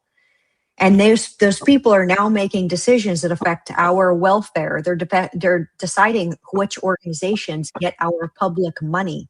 And from there, what public welfare initiatives get funded. And so really what I think we're seeing is a systematic fleecing of the wealth from our middle class. And we are late to the game. It's already happened. It's happened over the last 30 years. And that's where we're at. Now the protests are just to keep us all exhausted, emotionally exhausted, physically exhausted, and tuned out so that we just don't pay attention to the fact that people like Jeff Merkley are doing nothing about the human trafficking, drugs, and crime in our state. Gets us to ignore it, doesn't it? So someone made a good point, and since you're both here, you're both commissioner candidates. Crystal Lynn Osborne, probably about 10 minutes ago, she asked this. Well, she made this point. She said, "County commissioner is a nonpartisan position. That's what we should focus on." That. And Brandi, you're one of those people who are a non-affiliated voter. And I know Crystal was talking about she wants to register a Republican. She's now a Democrat. I would recommend, Crystal, you may want to become a non-affiliated voter for 6 months. Yeah. And then try that, because that's how I felt. I felt more comfortable non-affiliated with anybody than, being any party person, because I was a libertarian for many, many years. But I would little steps. Yeah, same here. For 20 years, for the 20 years I lived in the Bay Area in California, I was the California equivalent, which is NPP, no party preference. And when I moved to Oregon, I was a NAV. I not a Republican, not a Democrat. I'm like, and the only reason I changed over to Republican is because I wanted to vote for somebody in a primary. And the only way to vote for an R in a primary was you had to be an R. But, I'm more of a kind of a libertarian, but libertarian light, because I'm like, defend our shores, deliver our mail, and stay the hell out of our lives. And I'm not convinced they should be delivering our mail. So that, I'm really like, the less government we have, way better. So yeah, maybe instead of going from Democrat to Republican, don't do the hard turn. Just go Democrat to NAV. There you go. Yeah, maybe that's Crystal's answer. Well, no, she's now saying. You want to show her? Show her. You want to show her? Yeah. The videos of little 4-year-old girls putting money in the thongs of men dressed up as women and gyrating in front of them. Hasn't happened here in Coos Bay like that. And I don't think it would, because that's not what this dance troupe locally does. But to say in general, yes, Crystal, they have happened. And I got a strike on my Facebook page for sharing a real video of one of these shows that happened down in California. And it is why I am so passionate about this. It absolutely has happened. I don't think that's what's going to happen here at this event. I can't imagine that's going to happen at the Coos Bay show, but yes, it does happen. And yes, I've seen horrific videos. So yeah, to say it doesn't happen, well, you're wearing blinders, and to put your head in the sand and say it's not happening doesn't mean it's not happening. Yeah, it's happening. It's very much. I mean, that's not my flyer. That's their flyer. An all ages drag show for kids. That's happening. Not our imagination. And it's not a Republican or Democrat issue. It's a right or wrong issue. And so if you want to talk about something that's nonpartisan, I think the sexualization of children is the most nonpartisan thing out there, because we should all be opposed to the sexualization of children. And how do you do that? Well, you have drag queens dress and act provocatively in front of them. And that's what they do, because they dress up as flamboyant women who are exaggerations of women. That's the weirdest part. I mean, we're supposed to be against blackface, which they say is insensitive, but I don't understand why women don't find drag insensitive. Isn't it really the same thing? No. Drag is not insensitive or offensive. What's insensitive or offensive is acting like putting on makeup, a wig, and a dress makes you a woman.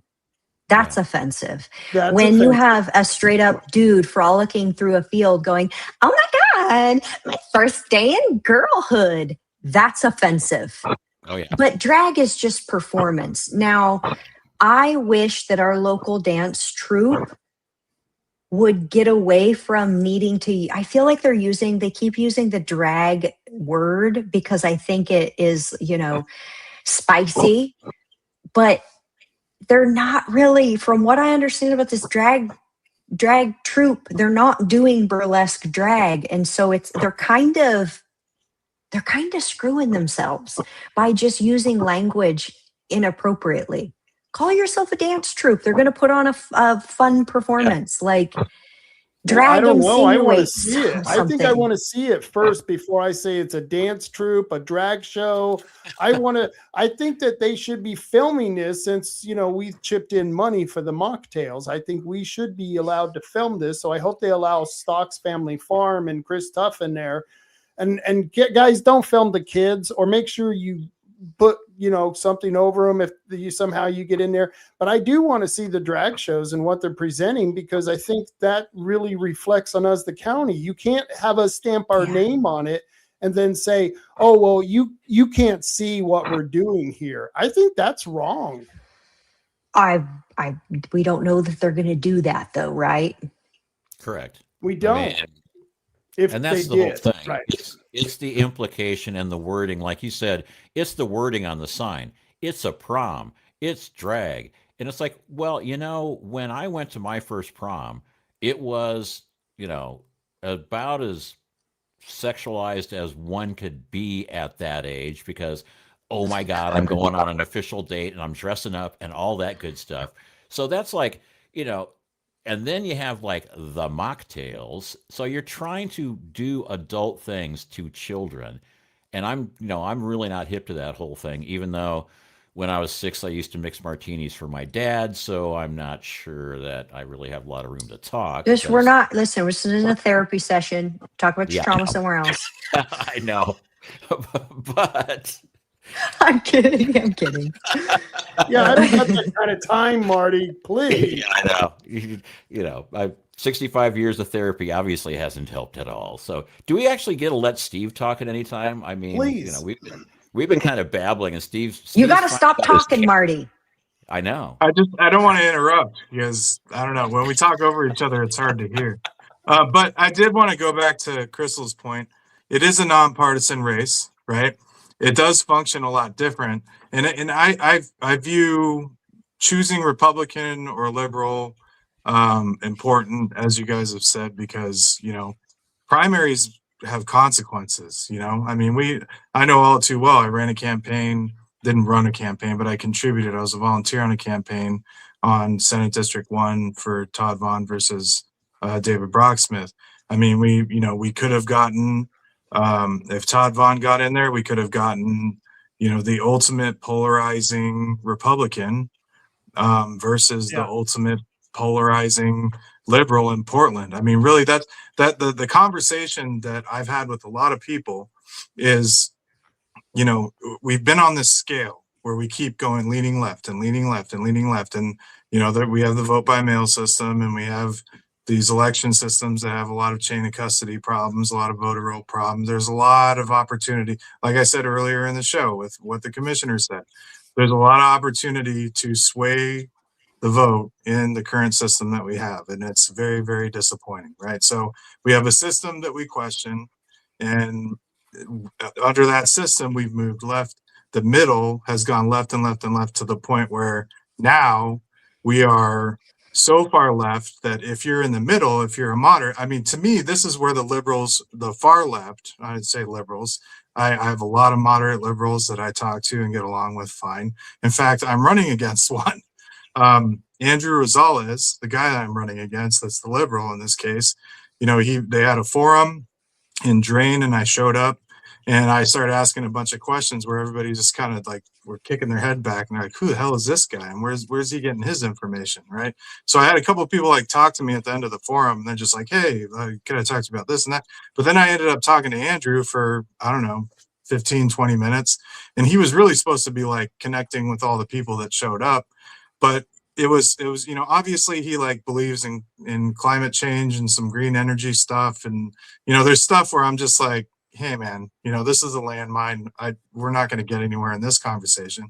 But it seemed pretty clear to me that when it comes to messing with your kids, or it comes to harvesting timber, like there was a lot of, I talked to my buddy in Newburgh, and he looked at the Q&A that the News Review produced, and he's just like, dude, we don't have liberals like that in Newburgh. He's like, the liberals that we have in Newburgh are just like showing up to the meetings, screaming, telling us to do irrational things. He's just like, I would be happy. He said, no wonder the Republicans in Douglas County beat the hell out of each other and kill each other, because you have like neutered liberals out there. And I was like, nah, well, we have a faction of the far left out here. It's, it's present. He's like, yeah, but like you got 20%, I got 90% out here. He's like, it's no wonder the Republicans out there are killing each other, because you probably got a bunch of establishment Republicans, and then you probably got a bunch of America First or MAGA or whatever Republicans, and they're just, eating each other alive. And I'm like, well, yeah, that's kind of what the situation is out here. But Yeah. I mean, so nonpartisan race, right? Right. So I view, if you're not a liberal and you're not a Republican in the state of Oregon, I do feel like at the end of the day, you're not really in the fight, right? If you're gonna, the NABs are important though, right? See, so there's so many NABs, non-affiliated voters in Oregon, that they outnumber either party, right? So if you have enough NABs that actually step up and start making decisions, you can make an impact in like our county commissioner race. I don't know how it happens in Coos County, but in Douglas County, last day to file for commissioner is 3/10/26. So we're about, a few weeks out. Same. Yeah. First day that the ballots are mailed to voters, 4/29/26. Election day is 5/19/26, and due to our election system, you would think that 5/19/26 is when you should understand your decision. But the final election results will be certified on 6/25/26, over a month later than the election day. But the important part of the process with this nonpartisan race is the May primary is huge, super huge, because if one of the candidates, aka the incumbent, gets 51% of the vote, that woman's getting elected, right? Yep. You don't have a choice in the general. Write-ins do not stand a chance. You tell me one write-in in Oregon that's ever won, they don't stand a chance. Okay, Right. So your actual option to have a new future, a new direction, and if you're upset with the way that things have been going, is to vote in that primary. And if you're a NAV, cool. If you're a Republican, a liberal, cool. But you're going to have 5 options in May to redirect the direction of your county.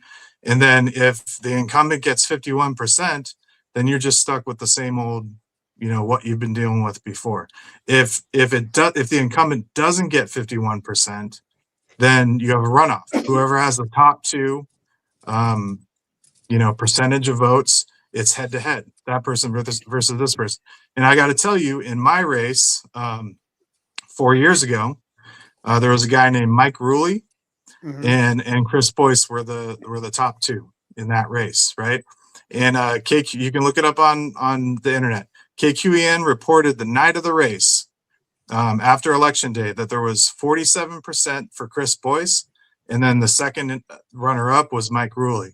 And then there was a period of time where, they didn't count the ballots. I don't know how long it was. I think it was shorter time period than this, blackout that happened with the UPTD race. But it was found that there was over 51% after that period of time. And so then there was no option. There was no actual head-to-head. So I would push everyone, whether you're a NAV, you're a liberal, you're Republican, vote in this primary, because that is your actual option to vote for a candidate that you believe in. Otherwise, you're just stuck with most likely the incumbent. So to clarify that, Steve, it's important that non-affiliated voters know that if they want to vote for someone in the primary, they need to join that political party. Yep. You have to join. You that will party. not, if you are not. So I say that because I would like to vote for Danielle Bethel in the primary.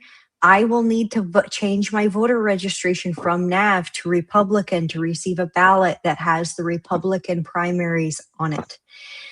The fact that people are not taught this by our state government, like instead of Jeff Merkley whining about ICE here at our town hall in Coos County, he could have been teaching people this stuff.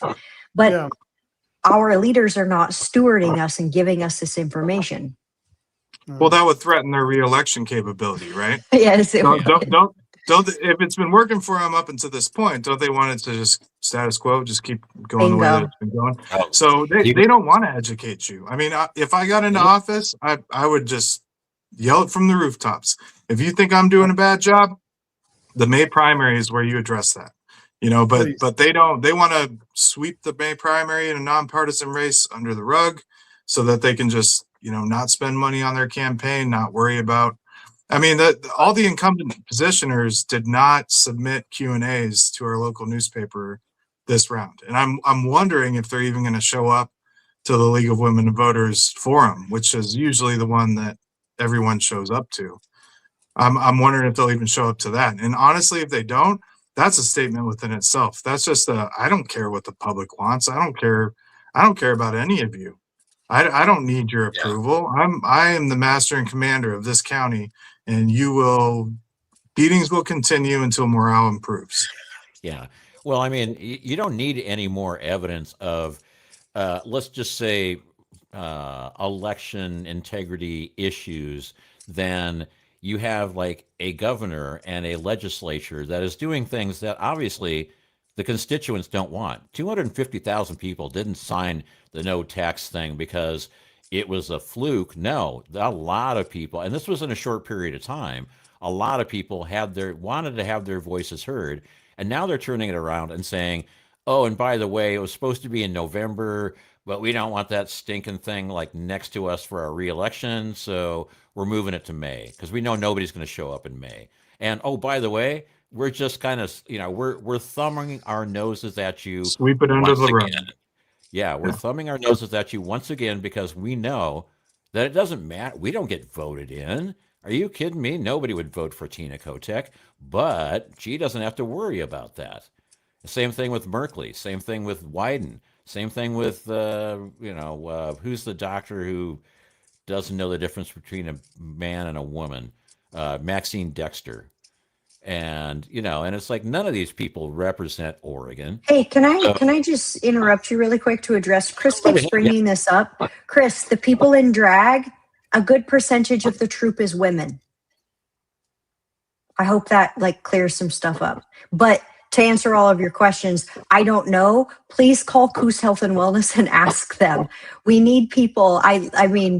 We need people to actually be expressing their opinions directly to Coos Health and Wellness. But just to address that point, I know one of the people who, well, I don't know, I am acquainted with and have a pretty good colleague relationship or acquaintance relationship with one of the performers. And she's a female.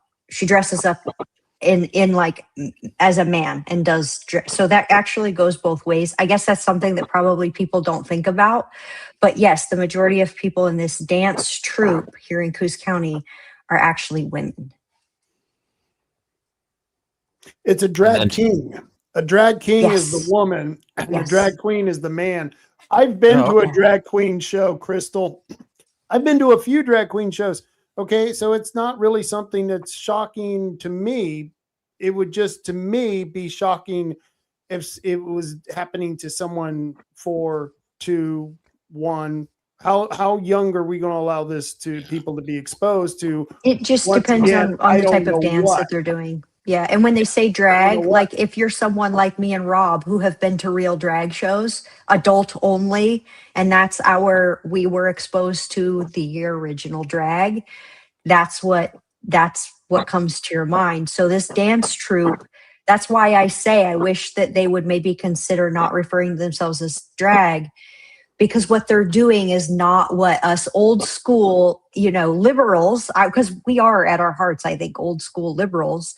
That's not what we think of. We think of that, We say old school 70s stuff. liberals. What's that?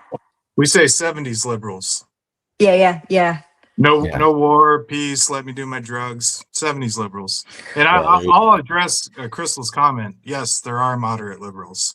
I completely disagree with that. And honestly, pinning liberals and Republicans against each other as a goal, you're feeding into the elected officials' establishment mentality. They want everybody that's red and everybody that's blue. They want them attacked. They don't want any bridge there. I mean, they want you separated. They want you to kill each other because they stay in power and they rule over the ashes. So yes, there are very many moderate liberals. I've met a lot of them just in the short time in my campaign so far. There's a Yeah. lot of them. So, Yep. Crystal, one of the other things is that Steve established I'm an atheist, he's a Christian, and yet we share many conservative views, except for that one. And so there are differences everywhere with everyone. And you said it best when you said, aren't we all US? Aren't we all Americans? And yes, we should all be Americans. And it would be nice to be all nonpartisan, non-affiliated voters. But when you see one side going to the extreme, and not saying that on the side that I'm on now is going to its extreme, you have to start picking the side that you think is right. And it's unfortunate that we feel like we have to do that today. But I am talking to people who are terrified because they are afraid of people finding out they're registered Republicans, that they vote for Trump. They are afraid. They are afraid for their job. They are afraid that if they speak out or if they say anything on Facebook, they're going to be retaliated against. And I think that's really wrong for this atmosphere. And this was something that was going on at the commissioners meeting, where the side that was for the all ages drag show kept saying and bringing it back to, well, you have to understand gay kids are bullied and have a higher rate of suicide, which is true. But the thing is that I spent a whole month before that talking to kids and mothers who were also bullied and harassed because they were Christians and they were afraid to go to the Turning Point event because they thought that they were going to be harmed somehow because of the protesters who were showing up. And that's how far we've gotten in politics. And I don't know if you know this, Crystal. I don't know if which side you're on or who your circle of people are, but that's what I have been experiencing. And I know, Marty hasn't been here, but he has experienced it to that sense. And I know Brandi was here and she went to that event.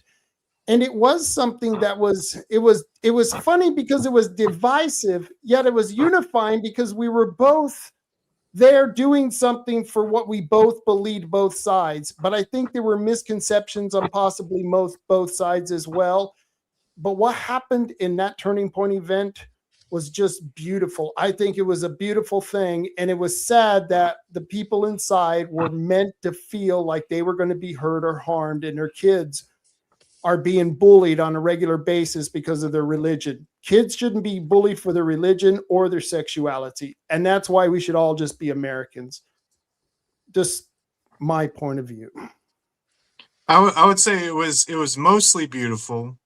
The part that I struggle with, and I struggle with this, and this is, so like you could put a line in the sand and say, your worst Republican far right people are probably going to be backwoods racist or, super Christian judgmental, and that was the part that I was going to touch on, where I didn't, that part was a bit too much for me. Although I am working on my connection spiritually, I don't feel like it's my place to judge anyone.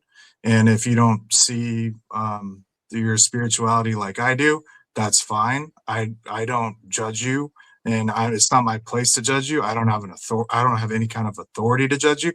If you truly do believe in spiritual concepts, then you have a lot of grace, you have a lot of humility, and you have a lot of humanity in you, and you accept people from all walks of life, and you do not judge people. So I've seen a lot of people in the right hand that have been very judgmental, and they got their Scientology scales on where you're at in Christianity.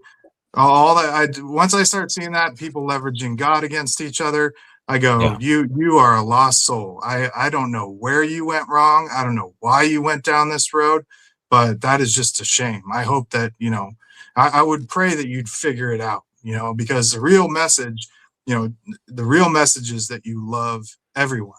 Right. And you don't judge people and you don't put people. But when you look at the far left, then you have, well, what's the worst in this party? And you're like, oh, open borders, let drugs flood in so that they can kill our kids, we just from this homeless commission or a homeless forum that we went to last night, I saw the power of what drugs do to people. They enslave you. Your new master is heroin. Your new master is meth. You don't even have a human master in life. Now you have a drug master. And Bernie said it very well. He said, we have people that come up to us and they're like, I want to stop my drug use. I want to break this cycle. I want to get out of this. And then we can't get services to that person. And 2 weeks later, they're back in the cycle again. And we can't pull them back out. We can't find the humanity in these people because it's been long enough of a time that they just said, nope, the drugs have taken over.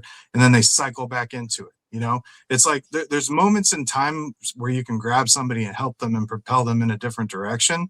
And that's really what you got to focus on. But when it comes to this red and blue thing, and I refuse to believe that there's moderates in this whole spectrum of Americans. It's like, if you are for the party that wants to internally destroy our country, then you are on the wrong path. You need to be fixed. You need to understand that those people should be shunned. And those people are actually a threat to even people that you completely agree with. Those people are a threat to more Americans and more of your neighbors than you could ever even fathom. And so you have to, at some point, go, well, am I okay with this level of evil or am I okay with this level of evil? And it's really a rock and a hard place. But, the reason that I'm listed as a Republican is because that was the side that I could justify to be in that camp. Right? The worst of the worst in that camp usually aren't the worst of the worst in society. On the left side, I can't say that.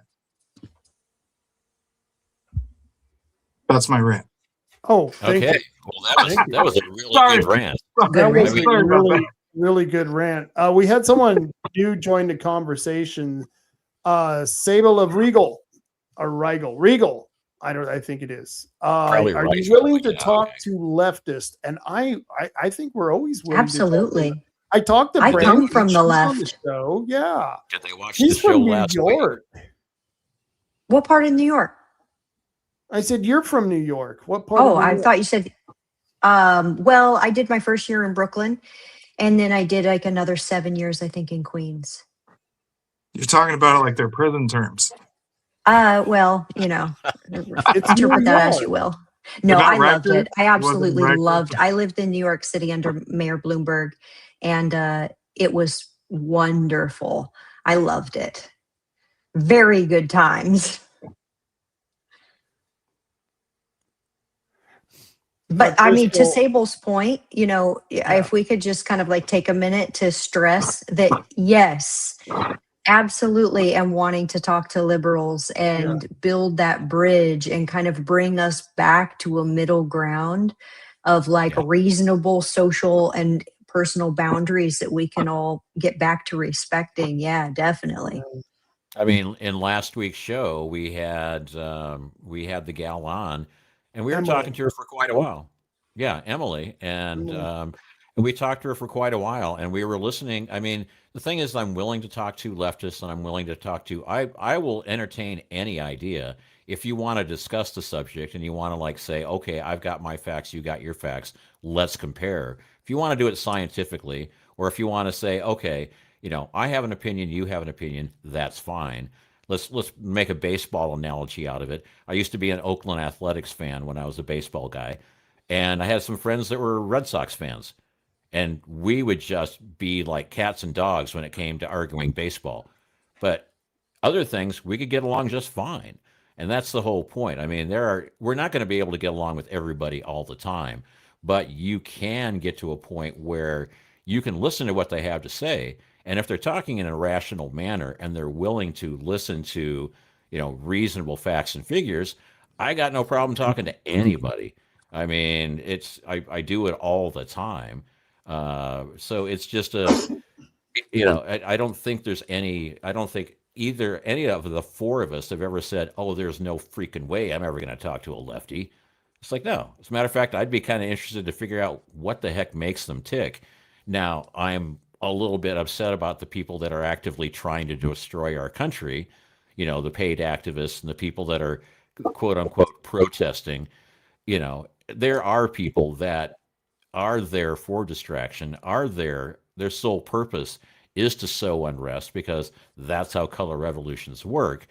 And the whole point is that we all have to like recognize the threat and stop being, you know, distracted by the fact that it's, oh, it's red against blue, it's black against white, it's spy versus spy. No, it's not. We have a country, we have a republic to save here, and us bickering about minutia or things like that is not going to fix that. It's not going to help the country. It's not going to help anybody. It's all divisive. It's all derision. It all just wears you down to the nub. And the whole Like idea people is, arguing which halftime show was the best while we're finding out that people sacrifice babies in satanic rituals. Like, give me a break. yeah, Who cares?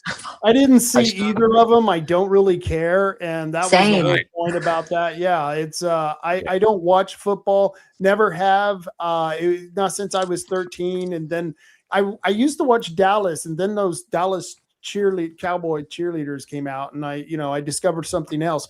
So I don't know. I never was a big fan of it anyway. So. Yeah. I don't know why people make a big deal of it. I really don't. Yeah. It's Well, overblown. I could tell you why. Why? Go for it. Make a big deal out of the NFL. Yeah. bread and So, circuses, baby. I grew up in Oakland when the Raiders were in LA.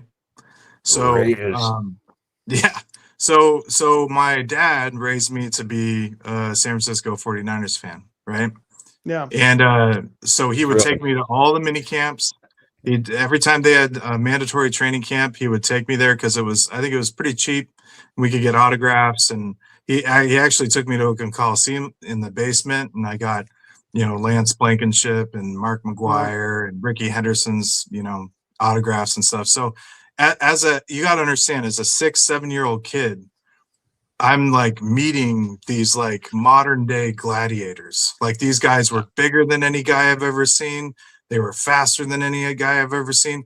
Like imagine living in Rome and your dad takes you to the Colosseum and is like, you want to meet Maximus? I know Maximus is a character, but can you imagine like these were the guys that I was like, like I shook hands with Deion Sanders. That guy is outside of Bo Jackson, he's the most like phenom specimen of human being that's ever existed. So like, I'm just looking at these guys like this is the best of humanity. Like these guys are the, obviously they, personally, whatever, but that's how you get roped in. Now in my teenage years, the Raiders moved back from LA to Oakland, and I'd only visit my dad in the summer because, they divorced my parents divorced when I was 2, but I'd only go in the summer. So then one summer I go from his living room has all the Niners stuff up to his living room had all of the 70s Madden Raiders stuff up.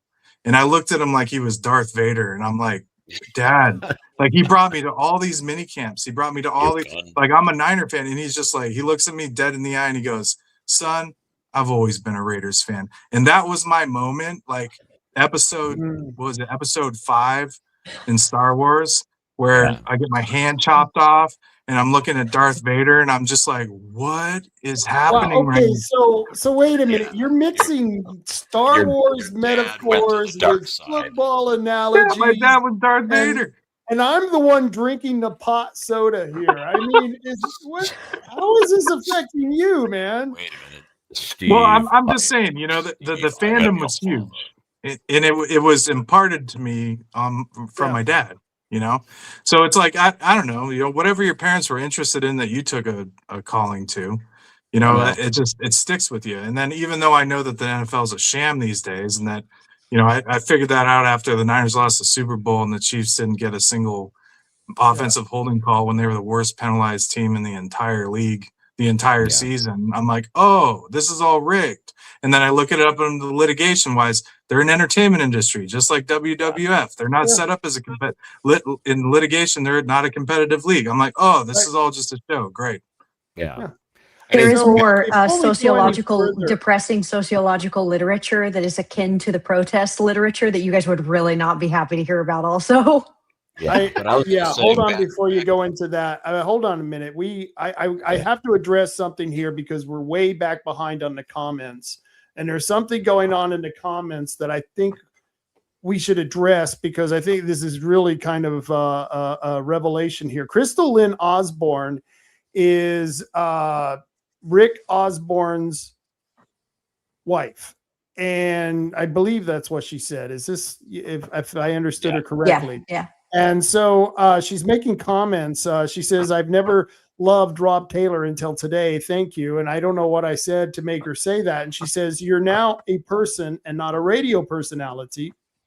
I not only see you, I wholly understand. Rick, thank you for the humanity voice in this conversation. And so I'm not sure which Rick she's talking about. Is it because like Rick is also Rick Osborne, and then we got Rick Coleman. Was Rick Coleman making comments in here? Does she think Marty is Rick Coleman? Does she think all three of us are commissioner candidates? We don't have our names under our bubbles. Marty anymore. does blow a lot of hot air like a politician, so I can see how she would get confused. And I could be construed as a radio personality. That voice is just silky, though. You know, that voice is silky. I actually used to do that for a living. What a surprise. But no, I mean, at one point she said, yeah, I know who Rob, Brandi, and Rick are, but I'm ashamed to say I agree with the guy in the hat. And I only say that because I don't remember his name. So Rick is one of the four of us. So I'm guessing, Steve, you're standing in for Rick. So Steve is Rick, because we don't have the names under our bubbles right now. So I'm saying Crystal Lynn is, when in this comment here, let me put it up. On this comment here, I know who Rob, Brandi, and Rick are, but I'm ashamed to say I agree with the guy in the hat, only because I don't remember his name. So, hi, I'm Marty, and I think she got Steve mixed up with and Rick, that's Steve or Rick, and then that's Rob. Okay. So I'm glad we got that cleared up. There's the names. I don't want to throw a Molotov cocktail on the Pinto, but a little earlier, she was a huge fan of David Brocksmith. So I don't know if anybody. I did see that. She was saying that he worked his ass off, and so you guys want to hear a funny story? You can still be a dirtbag and work your ass off. Hold on, I have a great a contemporary story that I would like to share about the Secretary of State. So I had questions because I have started collecting campaign donations, and when I first started out, I had like $50, $100 here or there. So my mom donated some money to my campaign. Well, she lives in Lapine. So as I'm looking through the Oregon State Constitution, because I'm familiarizing myself with all of these documents and all these things, and I see one that describes that a candidate will be removed from their position and barred from holding a position for the length of their term or something like that, if they accept more than 10% of campaign donations from outside their district.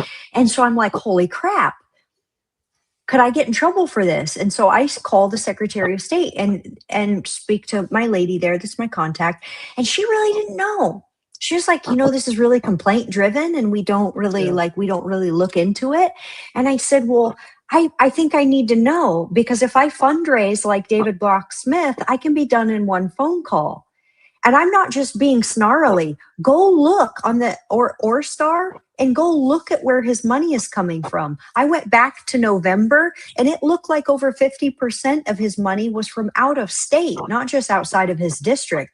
So my question to the Secretary of State is his behavior in violation of the Oregon State Constitution?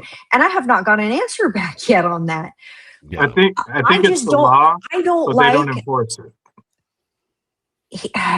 Here's my problem. I don't like that my politician is getting $1,000 donations from companies like Pfizer.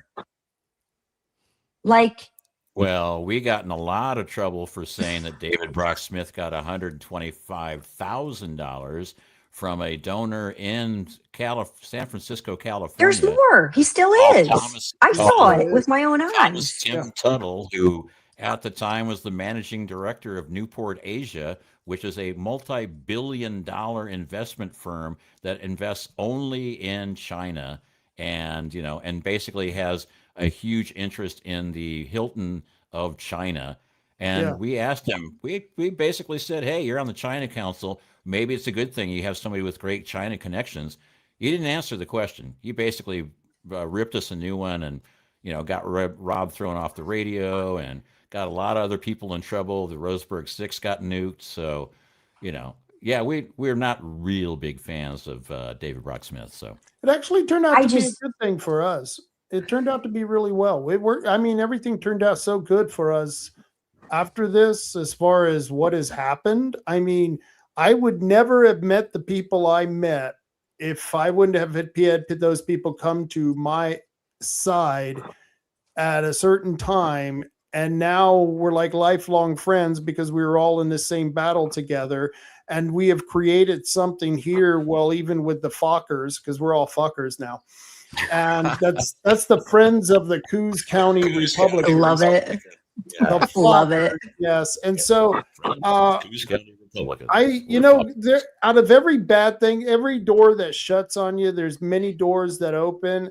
And I try to be optimistic. If you're a business owner, you have to be optimistic. If you're a parent, a farmer, you have to hope for the best, because there are opportunities if you're willing to look for it. Just don't lay down and die. And there are a lot of people who give up too damn easy in this fight.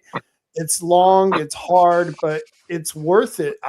Because we have achieved a lot. I mean, just what happened last month with 700 people showing up at that theater was just absolutely impressive. And no way I could have done it unless I would have been kicked off the radio, oddly enough. Good point. Well, I think it's one of those things where, like, if you pray for strength, then you'll get beat up, 50 times, and then you're ready for the big fight. Then Chuck Liddell rolls around the corner and you go, I've been in 50 fights so far. I'm ready to go. Yeah. I mean, is that a light at the end of the tunnel, or is it an oncoming train? Well, It doesn't we'll find feel like one when you're getting beaten up those 50 times. Oh, I know. Yeah. As somebody I who's think the been worst told is too many over, times- honestly.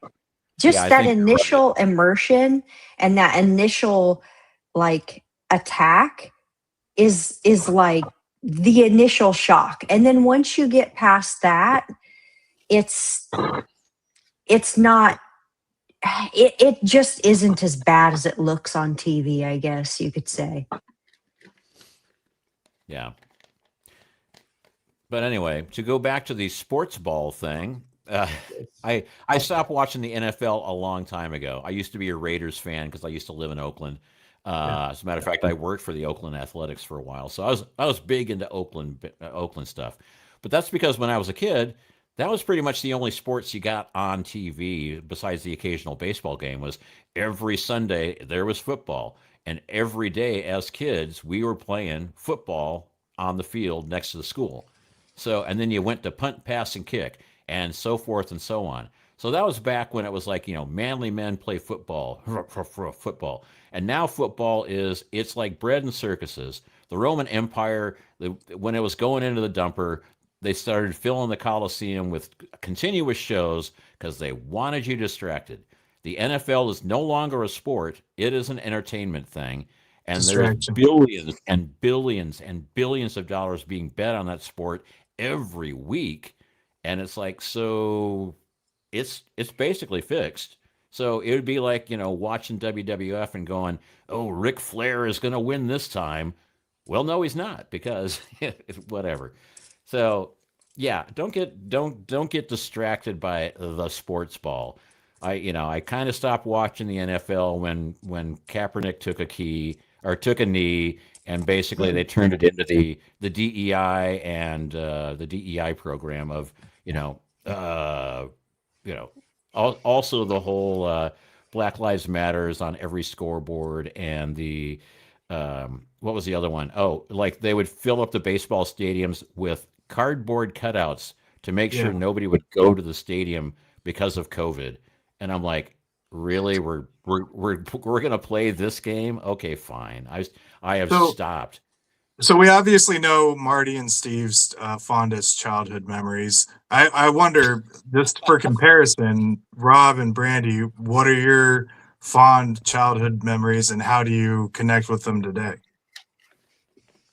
Oh, that's a can of worms. I was never a child, Steve. I don't know where you heard this rumor Oh, from. man. I was Massive depression. yeah, no, I'm not massive depression at all. I just was a never a child. I grew up just the way I am now. I was a stickler on everything. It wasn't fun You were for my born with a younger microphone? siblings. Yes, Yeah. I was born with a microphone, and He was people born just had to fully watch out. I was a 4-year-old with a microphone. Yeah. And, He was no. he was born at 6'3", 200 pounds, and 50 years old. He was It a killed freak my child. mother. It killed Yes. my mother. She was just horrible. It was. She died in childbirth. Oh, No, that's funny. he's still living through the repression of not being molested as a Catholic choir boy. Yeah, I'm still He was upset the about one kid that. I that mean, was not molested, and he's still pissed off to this day. was I just not good enough? Was it my looks, my personality? I really want to know. What was it about me that they didn't find attractive? I feel like you're taking this the wrong way. No, Oh, it's I like a don't Chris know. Rock joke from 1998 that you're totally ripping off right now. Too bad I didn't see Chris Rock in '98. Okay. Yeah, I didn't. Yeah, that's it. Sure, we'll go with that. No, she's absolutely right. I'll just defer to Brandi. Brandi, childhood memories, was that the subject? Yes. Well, I grew up here in Coos County. I am the product of kind of the quintessential Coos County childhood.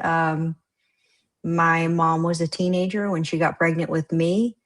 Her mother passed away from lung cancer when I was only about 3 or 5, somewhere in there. So she kind of was a very young mom with, I never met my father. He was never in the picture. And she remarried when I was about 3 or 4, right after somewhere in there around the time that my grandmother passed, and we moved out Fairview.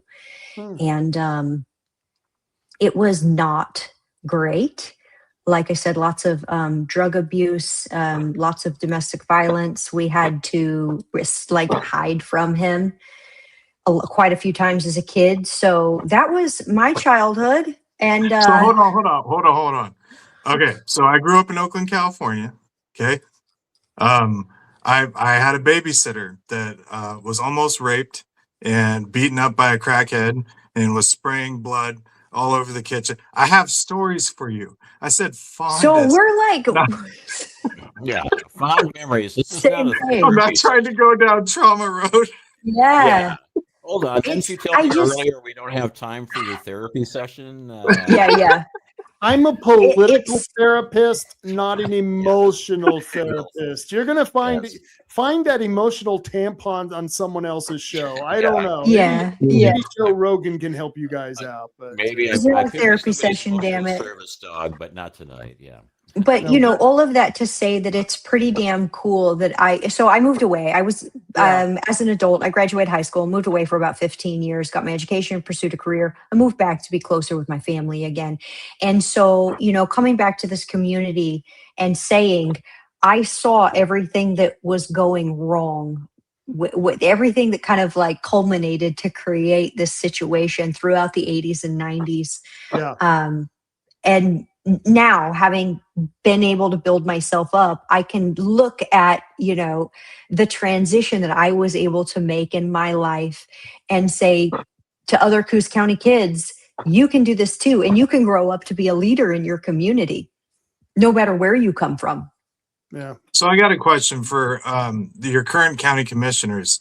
What does their relationship look like with the superintendents and the school boards in their area? Is there any collaboration, communication? Like, how does their relationship look? Is it non-existent? I don't think they have really. They don't work together a ton. So school boards kind of do their own thing. The only time I have seen the schools and the county work together has been when they've had to make plans with the sheriff's department for like the any natural disasters, fire, hurricanes, tsunamis, and all that good stuff. But the county, it will work with them on urban renewal issues if the county has something to do with the urban renewal district, them taking, because when a school makes a decision, that part of that money comes from the county. And so that's when they'll get involved. But other than that, I have never seen pretty much any involvement between a commissioner and a superintendent. And I've often wondered why that doesn't happen more often. I don't even understand why you don't see more cities in the county collaborating on stuff. We need a sobering center. And I just think if every city who pays for the jail would also demand a sobering center paid for, I think it should come out of Coos Health and Wellness. I forget the other program where they want to pull it out of. But that's part of taking care of people's mental health, people who are on drugs, people who are on the edge, who might be able to be saved. There are things you could do to open up that pod under the full legitimate reason that we're helping people who are in a mental state of emergency here. And so everything that you're talking about is reactive to negative, bad human behavior, right? Yeah. So why aren't, because here's my gripe, and this is what I've seen from the school board perspective, and I've also seen from the county's perspective.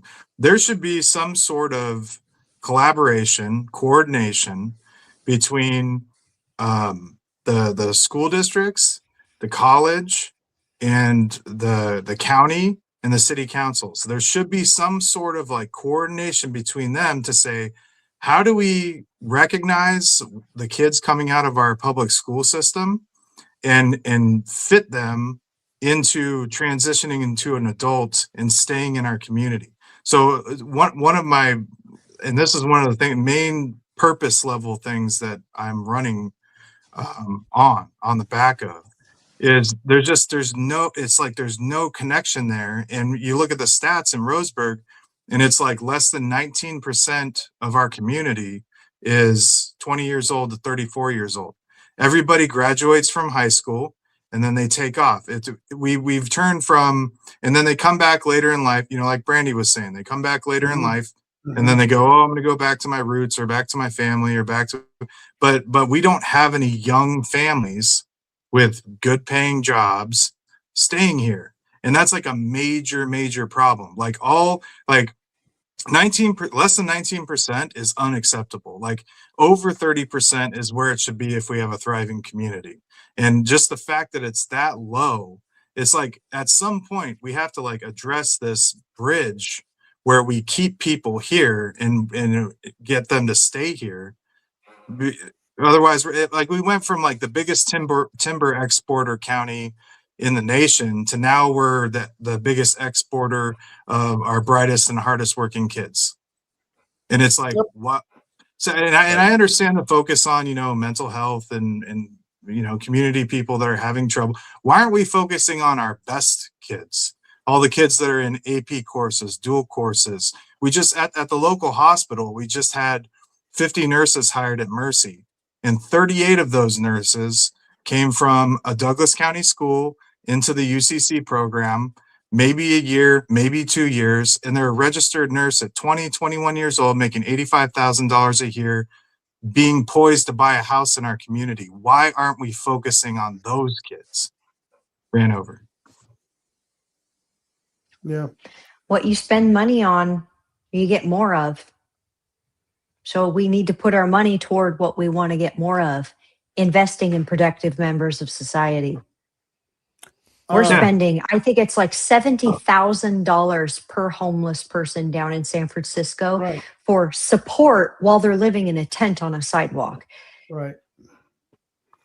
Yeah, you're going to get more homeless people when that's the incentive. Right. Yeah.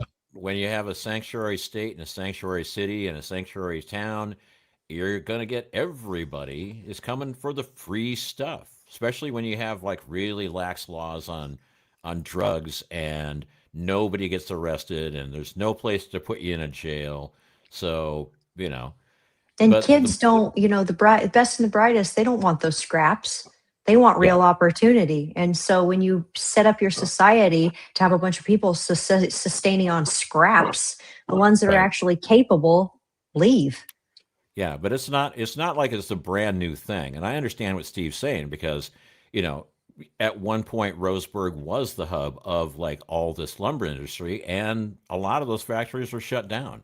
So what are Or they've had to turn to automation just to survive. They've had to roboticize all their employees just to make their profit margins. And I'm not saying that timber's not an important thing. Obviously, we got to continue to fight to try to get that.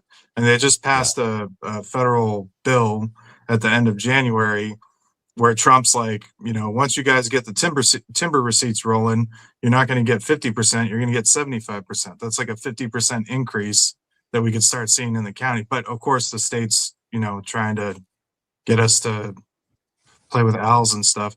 It's a good fight, and the fight should continue. But at the end of the day, that's in a court system.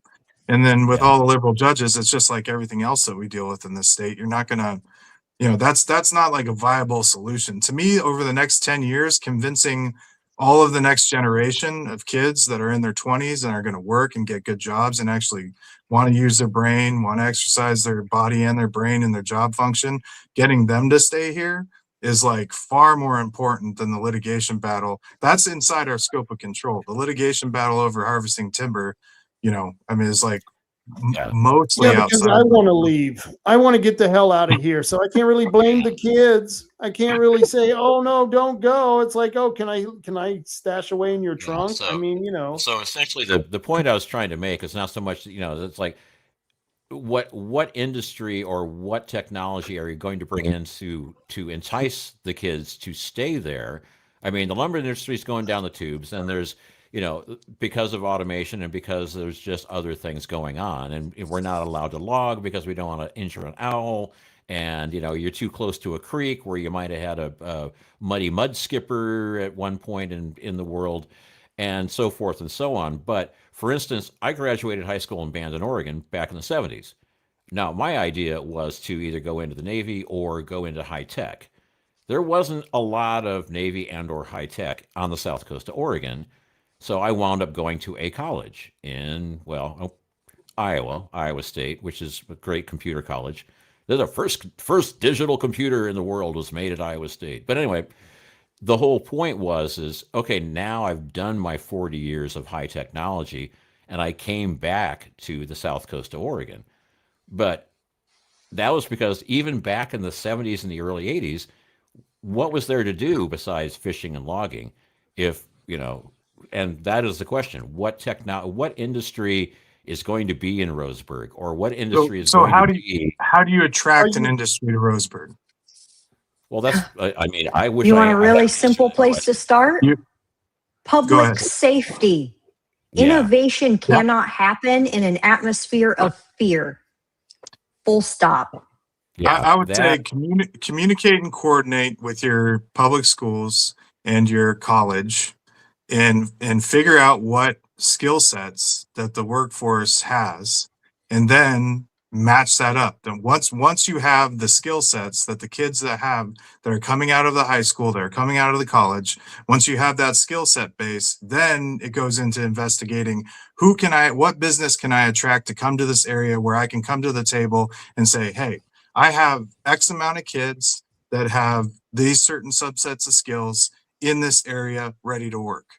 And we are putting focus in career pathways programs, and we're putting focus into certifications in the public school system, in the college, to get these kids ready to go at 20, 21 years old. If I have this labor base, will you come set up shop here? So Brandi, I want you to tell me then how do we get that public safety in counties like Douglas County, where Steve is running, here in Coos County, and Curry County is way worse than either of our county down that road. What's the answer for that? Probably a multi-pronged solution that's rooted in accountability, making our communities unattractive to real criminals is a great place to start. Asking community members to take responsibility for any ways that they may be enabling criminals.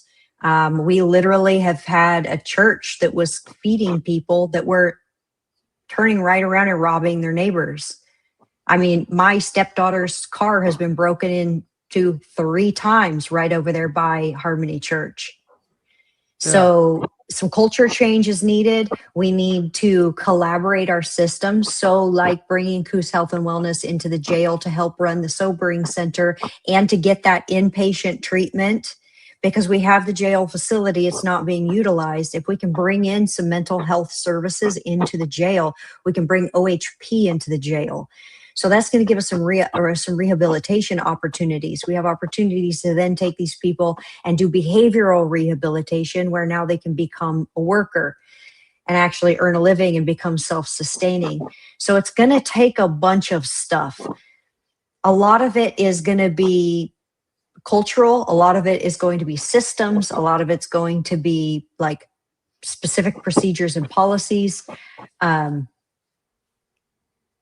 Yeah, I don't know. It's just a trailing off answer. I'm kind of rambling, but it's going to be a multitude of those things. Steve, you're going to be facing the same problem, as I said, in your county as well. What do you think is the answer? And well, maybe not. I don't know what the condition is of your jails and of your police, but I don't know if you have the same catch and release problem there that we have here. What is the situation in Douglas County as far as you know? Yeah, I mean, I kind of learned last night at the homeless forum that catch and release situation is real. I also learned that you should never give a shovel to a homeless person, because they will dig a trench next to the river and it will start causing problems. I was like, oh, a shovel? Oh, okay. Yeah. What was the question? Oh, it was basically public safety. What are you going to do to make sure and guarantee public safety? Is there anything you can do as a commissioner, since we have a catch and release system here in Oregon? Yeah, I mean, I think that's just like I was talking about earlier with city council and bringing in that compound. It's the county commissioners fund the sheriff's department. From what I understand, the city council is more of a city police issue. So, I mean, if it's a city police issue, then I mean, that's going to turn into, advocating and showing up to committee meetings and trying to brainstorm with the city councilors and the police department on how to disperse the funds properly to deal with the problems. But I see a lot of people that are very critical of how the Roseburg City Police Department allocates their funds, right? So, I mean, I think it would be going deep into that. Obviously people get very upset when speeding tickets are being handed out, when that police officer could be doing, homeless work instead of, that's the thing that really bugs me. I would say about the system is when you're treating the hardworking, law-abiding citizens like criminals, and you're ignoring the violence and the drug use and the craziness that's happening in the homeless population, at some point there has to be a sit-down, real conversation with the police chief or whoever's running that faction of the department to say, your resources need to be focused more in this area and less in this area. I mean, like if we have this like crazy rash of like people that are speeding and killing each other, then obviously it has to be dealt with. But we have this other rash on the other side of these crazy drug users stabbing people. I mean, it was on the front page of the news last week. They're investigating this 20-something kid that was high on whatever and stabbed an elderly guy to death in Deer Park down there. And it's like that, who's speeding, and the result of them speeding or violating some kind of traffic offense is going to result in getting a stabbing death. That's why we can't get funding. And they don't understand. This is something that, and don't get me wrong, I adore Gabe Fabrizio, our sheriff. He's great. If there was one thing I wish I could get them all to understand is that no one applies the law equally. We have sitting senators who are not even abiding by our own Oregon Constitution. They don't enforce all the laws all the time on everyone equally. They do pick and choose. So stop using Lady Liberty as an excuse. You police with discretion. And our sheriff is elected. He's a politician for a reason because his choices are political. What ends up happening, and I can give a perfect example of this. We have a tweaker out here in Fairview that has just been terrorizing us. The dude owes like $14,000 in fines to Oregon State. He's a career criminal, has robbed a bunch of people out here. People have him on trail cameras. He's gotten busted with, stealing firewood and things like that. They can't do anything about him because there's just not enough on him for our DAs to pick up the case to get him sent to prison, and we can't afford to keep him in our jail. So they don't do anything about it. Well, in the meantime, while they're out here trying to get it's evidence to bust the tweakers, they end up pulling over one of our guys a local who works for Johnson, I think it's Johnson Rock. I don't want to use names, but he works for a big construction company out here, and his wife is following him in a pickup. He's driving a piece of machinery, and they're out here in the middle of nowhere at Four Corners store. We have this stop sign. Well, he goes to the stop sign, and she just rolls to the stop sign and follows him. They live less than a quarter mile down the road from that stop sign. They were just heading home. The cop pulls her over and gives her a ticket. I will never be able to get Fairview to sign off on a levy to give them more money after that. And I don't care if it's the law is the law. Do you want to actually be able to fight real crime or not? Because I can't get them the money they need if they continue doing this petty crap that breaks the trust of the public. It's like they don't understand the cycle, the defunding cycle. Can I do my defunding cycle rant really quick? Sure, go for it. Please do. Okay, so this is the stupid rant going so far. So let's go on with that.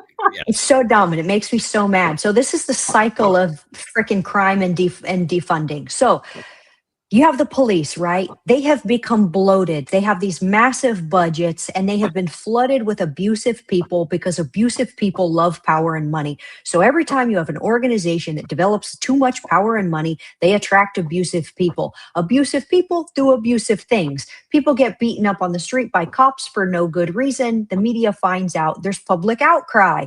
Defund the police. So they do. They get their budgets cut. Now, the nefarious people get cut right away because no one really likes an asshole. They just put up with them. And so they're the first to go, right? So you end up with a lean organization. And while it's filled with good people whose hearts are in the right place and they're doing the job for the right reasons, they are impotent in that they are underfunded to the point where they can't really effectively do their jobs. And this is not just the sheriff deputies themselves, but also the DA and the people who would staff the jail itself. And so what ends up happening? Crime goes up. What do you know? Everyone gets people get victimized, and there's a cry for more policing. Police get more money. They get the crime rate down. Now you have a situation where the crime rate is low, but you've got a big budget. So your police start to get bored and you start to attract more nefarious people, and the cycle fucking continues. And they can't break the cycle because they can't police with proper discretion so that they build bonds with their community and they know their community well enough so that they're letting certain things slide. Because when you're not putting people like these career criminals in jail, what you're telling the public is that this is all performative. None of this actually matters. It's not actually about safety. It's not actually about your quality of life. This is all performative. And people are pissed and sick of it. And that's why you can't get a tax increase anywhere, and justifiably so. And then the cycle continues because the politicians go, well, you got to trust us. And yeah, right. Not happening. Guys, my ass has gone to sleep. I don't know about you guys, but Hey, I can hear I'm proud you. I made it this late. I've been up yeah. since like 5:30 a.m. I did my Yeah, workout and everything. I'm beat. when Rob said his ass fell asleep, I thought he was talking about me. Sorry. Oh, I'm sorry. Wow. I can hear you, I hear you, you know. But Brandi, Steve, Brandi, what's your website? brandyforcoos.com. Brandy with an I, F-O-R, Coos, COOS.com. brandyforcoos.com. Let's see if it comes up. Oh, yeah, there it is. Okay, let me see if I can share this now. Let me do a quick I made it myself, so temper your expectations. Oh, man. I've run really high-end computer systems, but I still suck at website aesthetics. But man, if you need a stock not exchange bad. system, I can do it. I think it's great. I'm super proud of myself. Yeah, I like it. It's clean and concise, and it actually looks like, informational. And so, really important on here, there's a couple of pages for volunteering. If you have a skill that you would like to donate to my campaign, I need you. So, click that volunteer button and fill out the survey that is down there. So, it's got a little bit of information. And then there's a survey right there that you can fill out and submit, and I will be getting in touch with you. Ooh, There is fancy. another sorry, go ahead. I was just saying, that's fancy. Oh, thank you. And then there's another survey right there. Take our survey. That's asking Coos County residents what they want to see here in Coos County. Like, what kind of change do you want to see? So there's I an want to see opportunity. drag shows. We need more drag shows. You want to know what the kids All going to do ages in the drag future? shows. They're all going to be doing drag. That's what it's just going to be. Nothing from I-5, from Roseburg to Portland, drag shows. Good God. Just my thought. Well, are you talking drag shows like the one going on tomorrow? Or are you talking drag shows where it's like hot rodders, like burning rubber? Oh, that's a drag race. Oh, drag race. Sorry. There's also a tab on here that has all of my qualifications. I think it's really important to look at someone's actual resume and compare their actual resume to the job description itself. And so on this page, you will see my education, my professional experience. And then down there at the bottom, you will see how my skill set actually lines up with the specific job duties of a commissioner. Wow, very thorough. Thank you. Very thorough. I feel like it's easier to just put this information out for people so that they can access it as they want information rather than me giving all these speeches where I over and over and over tell people about myself, or you know what I mean, the elevator pitch or whatever. This way people can already kind of know about me and hopefully come to me with a little bit more poignant questions, a little bit more challenging questions. You know what I mean? Understandable. Steve took a little bit of different approach here. I'm a simple man. Steve. He's a simple man, but it's very straightforward. I just want common Love it. sense, transparency, simple concepts.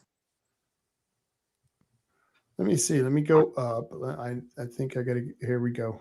Nice tie. I like the red, white, and blue ensemble. That's nice. That is For nice. sure. Mm-hmm. And See, I even said simple right in the right in the front. Keep it simple. Use the word simple. Yeah. And in essence, it's really when it comes down to being a commissioner or any position, it is simple. You need to look at every situation as objectively as you can and vote yes or no according to what what your own reasoning has concluded. And it's well, I guess it sounds simple. It just actually isn't simple. But for someone who looks at things in that kind of a way, you've been on the school board, you work in business, and so those types of things come easy to people like you because you've been doing it for so long. But I think you have to deal with very complex issues but you have to accurately explain them in a simple way.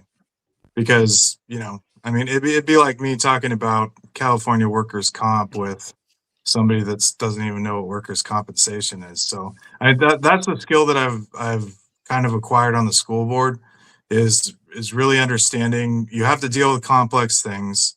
You have to deal with things that have to do with, you know, policy matters in the school versus Oregon state law versus whatever's happening at the ground floor with the people. And you have to be able to honestly, simply communicate these things down to a level where they're understandable. And that's really the toughest part about it, is to actually, you know, say, oh, this whole complex mechanism, you know, this let me explain it to you in a way that'll make sense to you. You know, which I don't feel like we're getting that right now. Right now we're getting a lot of, I know what's best for you. It's a lot of trust me, bro. Trust me, bro. I'll take care of it. Don't worry. Yeah. I'm not a big fan of especially since I've been reading a lot of the posts from our quote unquote elected officials on X. And I'm like, really, who the heck is writing this stuff? How can you be so tone deaf that you're like going, we're going to stand for, we're going to stand for our people and not be intimidated by ICE. Hell no. And I'm like, who the heck posts crap like that? I mean, what kind of brain damage, what kind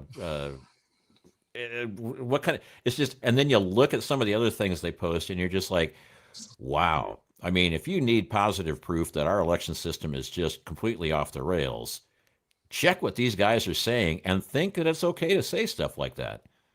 So anyway, very cool. Ranting on, but ranting so on.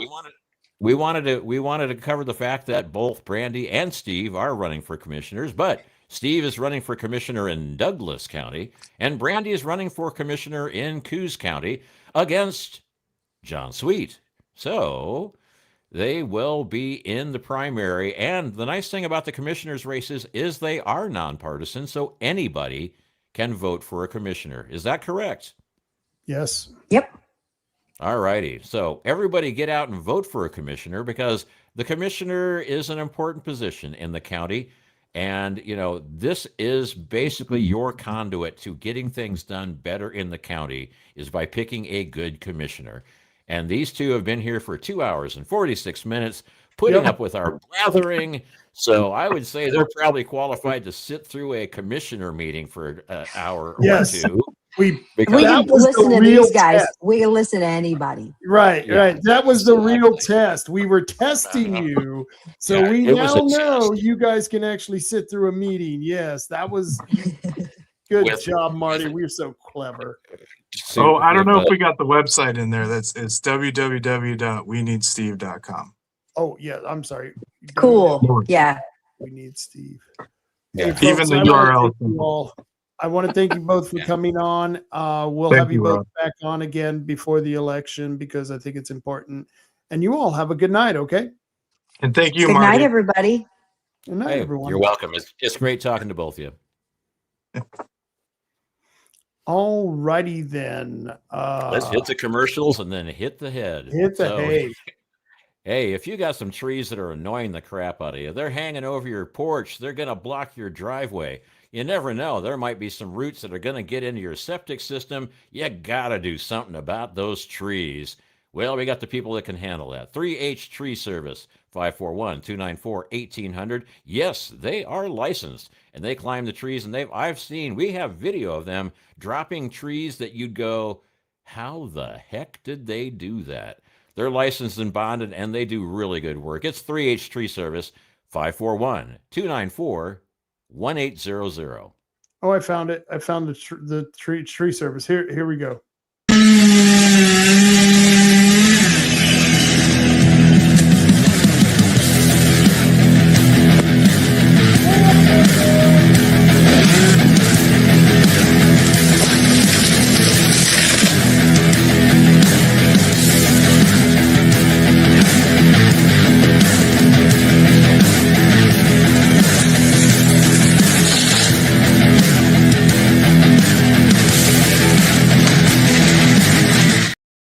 That's 3H Tree Service. All righty. And I hope he's doing well. I hope the shoulder surgery is working out. So I anyway, we me got too. Tom and yeah, we got Tom and Gigs. If you need a car repaired or you want to get some extra fiddly bits for your automobile or your truck, Tom and Gigs is the place to go. It's in. Yeah, we can probably put that down. Sorry. Yeah, there we go. Okay. Don't cover up the thing I was trying to read. So Yeah. anyway, they're on Shoneman, they're out in Empire, and they got lift kits, performance accessories, and they fix cars and also check to make sure your car is running properly in case you're going on a long trip. Also, they've got RC cars and RC drones. And so here's some cars, and they have a lot of accessories. They got your trucks, they got your cars, they got your boats, they got the. I haven't seen the RC Surfer recently, but here's the helicopter, and then a different type of helicopter, and now that looks has the military edition, where you could probably put your tannerite. Oh The yes, generator. and they have you got RC aeroplanes as well that you can use to bomb the neighbors with tannerite. But anyway, the Mini XRT, and what else have we got? Oh, and the clipless body mounting, and well, anyway, the whole point is Tom and Gigs. They have a lot of great stuff for real cars and RC cars and trucks and planes and whatnot. But you got to So be over 18 to get Tannerite. You yeah, will be asked to show ID. I was over there today. Oh, I cool. didn't see the surfer. They didn't have any surfers, but it was cool. Some guy was walking out with a big old box, one of the cars, the RC cars. He just bought one of the new cars and a whole bunch of gadgets for it and stuff. It was pretty cool. And I thought they're just the perfect size. Remember when you were a kid and G.I. Joe was big and they, they Yeah. got really small for a while for some reason, but when we first had them, they were big and they would Yeah. be perfect for these cars. It would have been so cool back then to have the Oh, yeah. GI Joe tank and the Jeep, and then you add the Tannerite with that shit. I'm Oh, sorry. I Damn. Just saying. know. But wait, we have more herbal choices. That's right. Herbal Choices has 5 convenient locations. You must be 21 or older to go to any of the Herbal Choices because you actually need an ID just to get into the joint. But maybe you can discuss the things they have there because you're more of a frequenter of Herbal Choices than I. And they have a sale going on right now on the leafy green stuff. They got some gummies on sale. I believe their wild gummies are on sale, and I'm wild about their wild gummies. They're some of my favorite. When you get to my age, it gets harder to smoke marijuana. It's kind of harsh stuff. So the edibles are good. The extracts are good. Of course, I do. I like these sodas. Very good stuff, and they have a great selection. I think they're like up to 6 flavors of soda. So it's like a stoner's dream come true because you could take the root beer flavored soda, get some vanilla ice cream, and make your own float and get high at the same time without having to smoke anything or get your hands. It's Wow. great. So pot soda and a little bit of ice cream. You got to have pot soda float. Ooh. Well, I'll have to do that when I get back. And so they have They 5 have five, stores. 5 convenient locations: Charleston, Coos Bay, Bandon, North Bend, and Reedsport. And look out, the parking lot and the one in Coos Bay is dinky. It is dinky. That's a dinky one. Abstinence. I'm good. We're okay. Everyone abstain from all the bad shit you're doing. It's pretty easy. Abstinence. Yeah. Okay. So Stop off. doing bad stuff. Thank you. Moving on. Yeah. Oregon Firearms Federation is a no compromise Second Amendment defending kind of joint. They're not one of our sponsors, but we certainly support them. So go to OregonFirearms.org to find out more information, how you can help them with all the lawsuits they got going on right now to help keep our Second Amendment rights intact. I got to find out something here before we go any further. Conspiratard says Portland Patriots Corner is showing up. Are you mean showing up tomorrow for the all ages drag show prom that's going on? The pedo prom, as I like to put it. If you're still on there, let me know. It's 10:52. It's 10:53. He just made that comment. Is that what you're talking about? I mean, that would be interesting if that was to happen. I'm Yeah. sorry, I was. Yep, that's what he's saying. Woo! It's going to be interesting. It's going to be very interesting out there. Let me put So that. what's the for those of us not in the know, like me, what's the Portland Patriot Corner? That's a group of patriots from Portland who were supposed to come down to protest this. Maybe Conspiratard could give a better description of them, but that's the way I understand it. They are a Portland Patriot group. Well, then there we go. It was self-explanatory. The Portland Patriots. Okay, got it. Got it. Antifa counter protesters. Got it. Hey, and speaking of that, Coos County Neighborhood Watch. If you want to keep track of what's going on in your neighborhood, this is the best Facebook group to follow because Coos County Neighborhood Watch, they find out things that are going on, and keep you informed. And yes, you can see what's going on in your neighborhood and help out. Be part of the solution. Yeah. Be part of the solution. What a great group. They were, gosh, and I forget now what the situation was, but it's amazing how much crime they will find in real time. And it's just, you see this stuff and you're like, this is amazing. People, they got so many cameras out there, those doorbell cameras and stuff. It's just amazing what they're catching out there. It says we are ICE facility anti-Antifa counter protesters. Yeah, that's kind of what I thought it was. Cool. They're the Portland Patriots. They come down. Yeah, it was funny when I was up there. A couple of them came up behind me when we were there. David Medina's group and stuff was there. It was really cool. And but if you got people coming up behind you, you want it to be a patriot. As soon as I turned around and saw his cross on his shirt, I knew, oh, he's one of us. Because it wasn't an upside down cross with Jesus being inflicted in pain or something. They're just vulgar. Some of those people are vulgar. I don't get it. There we go. So, do we have any other commercials to get through? Or wait, we haven't done the Abandoned Gun Club or the Tioga Sports Park. Oh, that's all right. We'll get to it next week. They're not sponsors. It's not like they're going to ditch me. So, I mean, Plus, we got 3 minutes to go. Oh, hold on. I do have one thing. Hold on. This is very important. Dr. Frank is coming to town. Let me see if I can. Oh, that's right. I can get you that graphic real quick. Just give me a second. Yeah, I got it. I got it. Hold on. Okay. I got it. I got it. I don't got it. Okay. Hold on. Let me see. Come on. It's a working. It's a coming. Okay. Let me get this up. And let's go back to the studio. Share my screen. Share. And there we go. Ta-da! And then I'll make it full screen. Wow. Boom. Can you read that? Well, as soon as you put it on the screen, probably. Oh, I'm sorry. Now, can you make it slightly larger? Wow. Why is that so small? I'm not sure. But anyway, Dr. Frank is coming to town Monday, February 23rd from, 6 to 8:30? Yeah, I should be looking at my own poster here because it's a little small for me. I'm trying to enlarge that, and Wait, I can do it this way.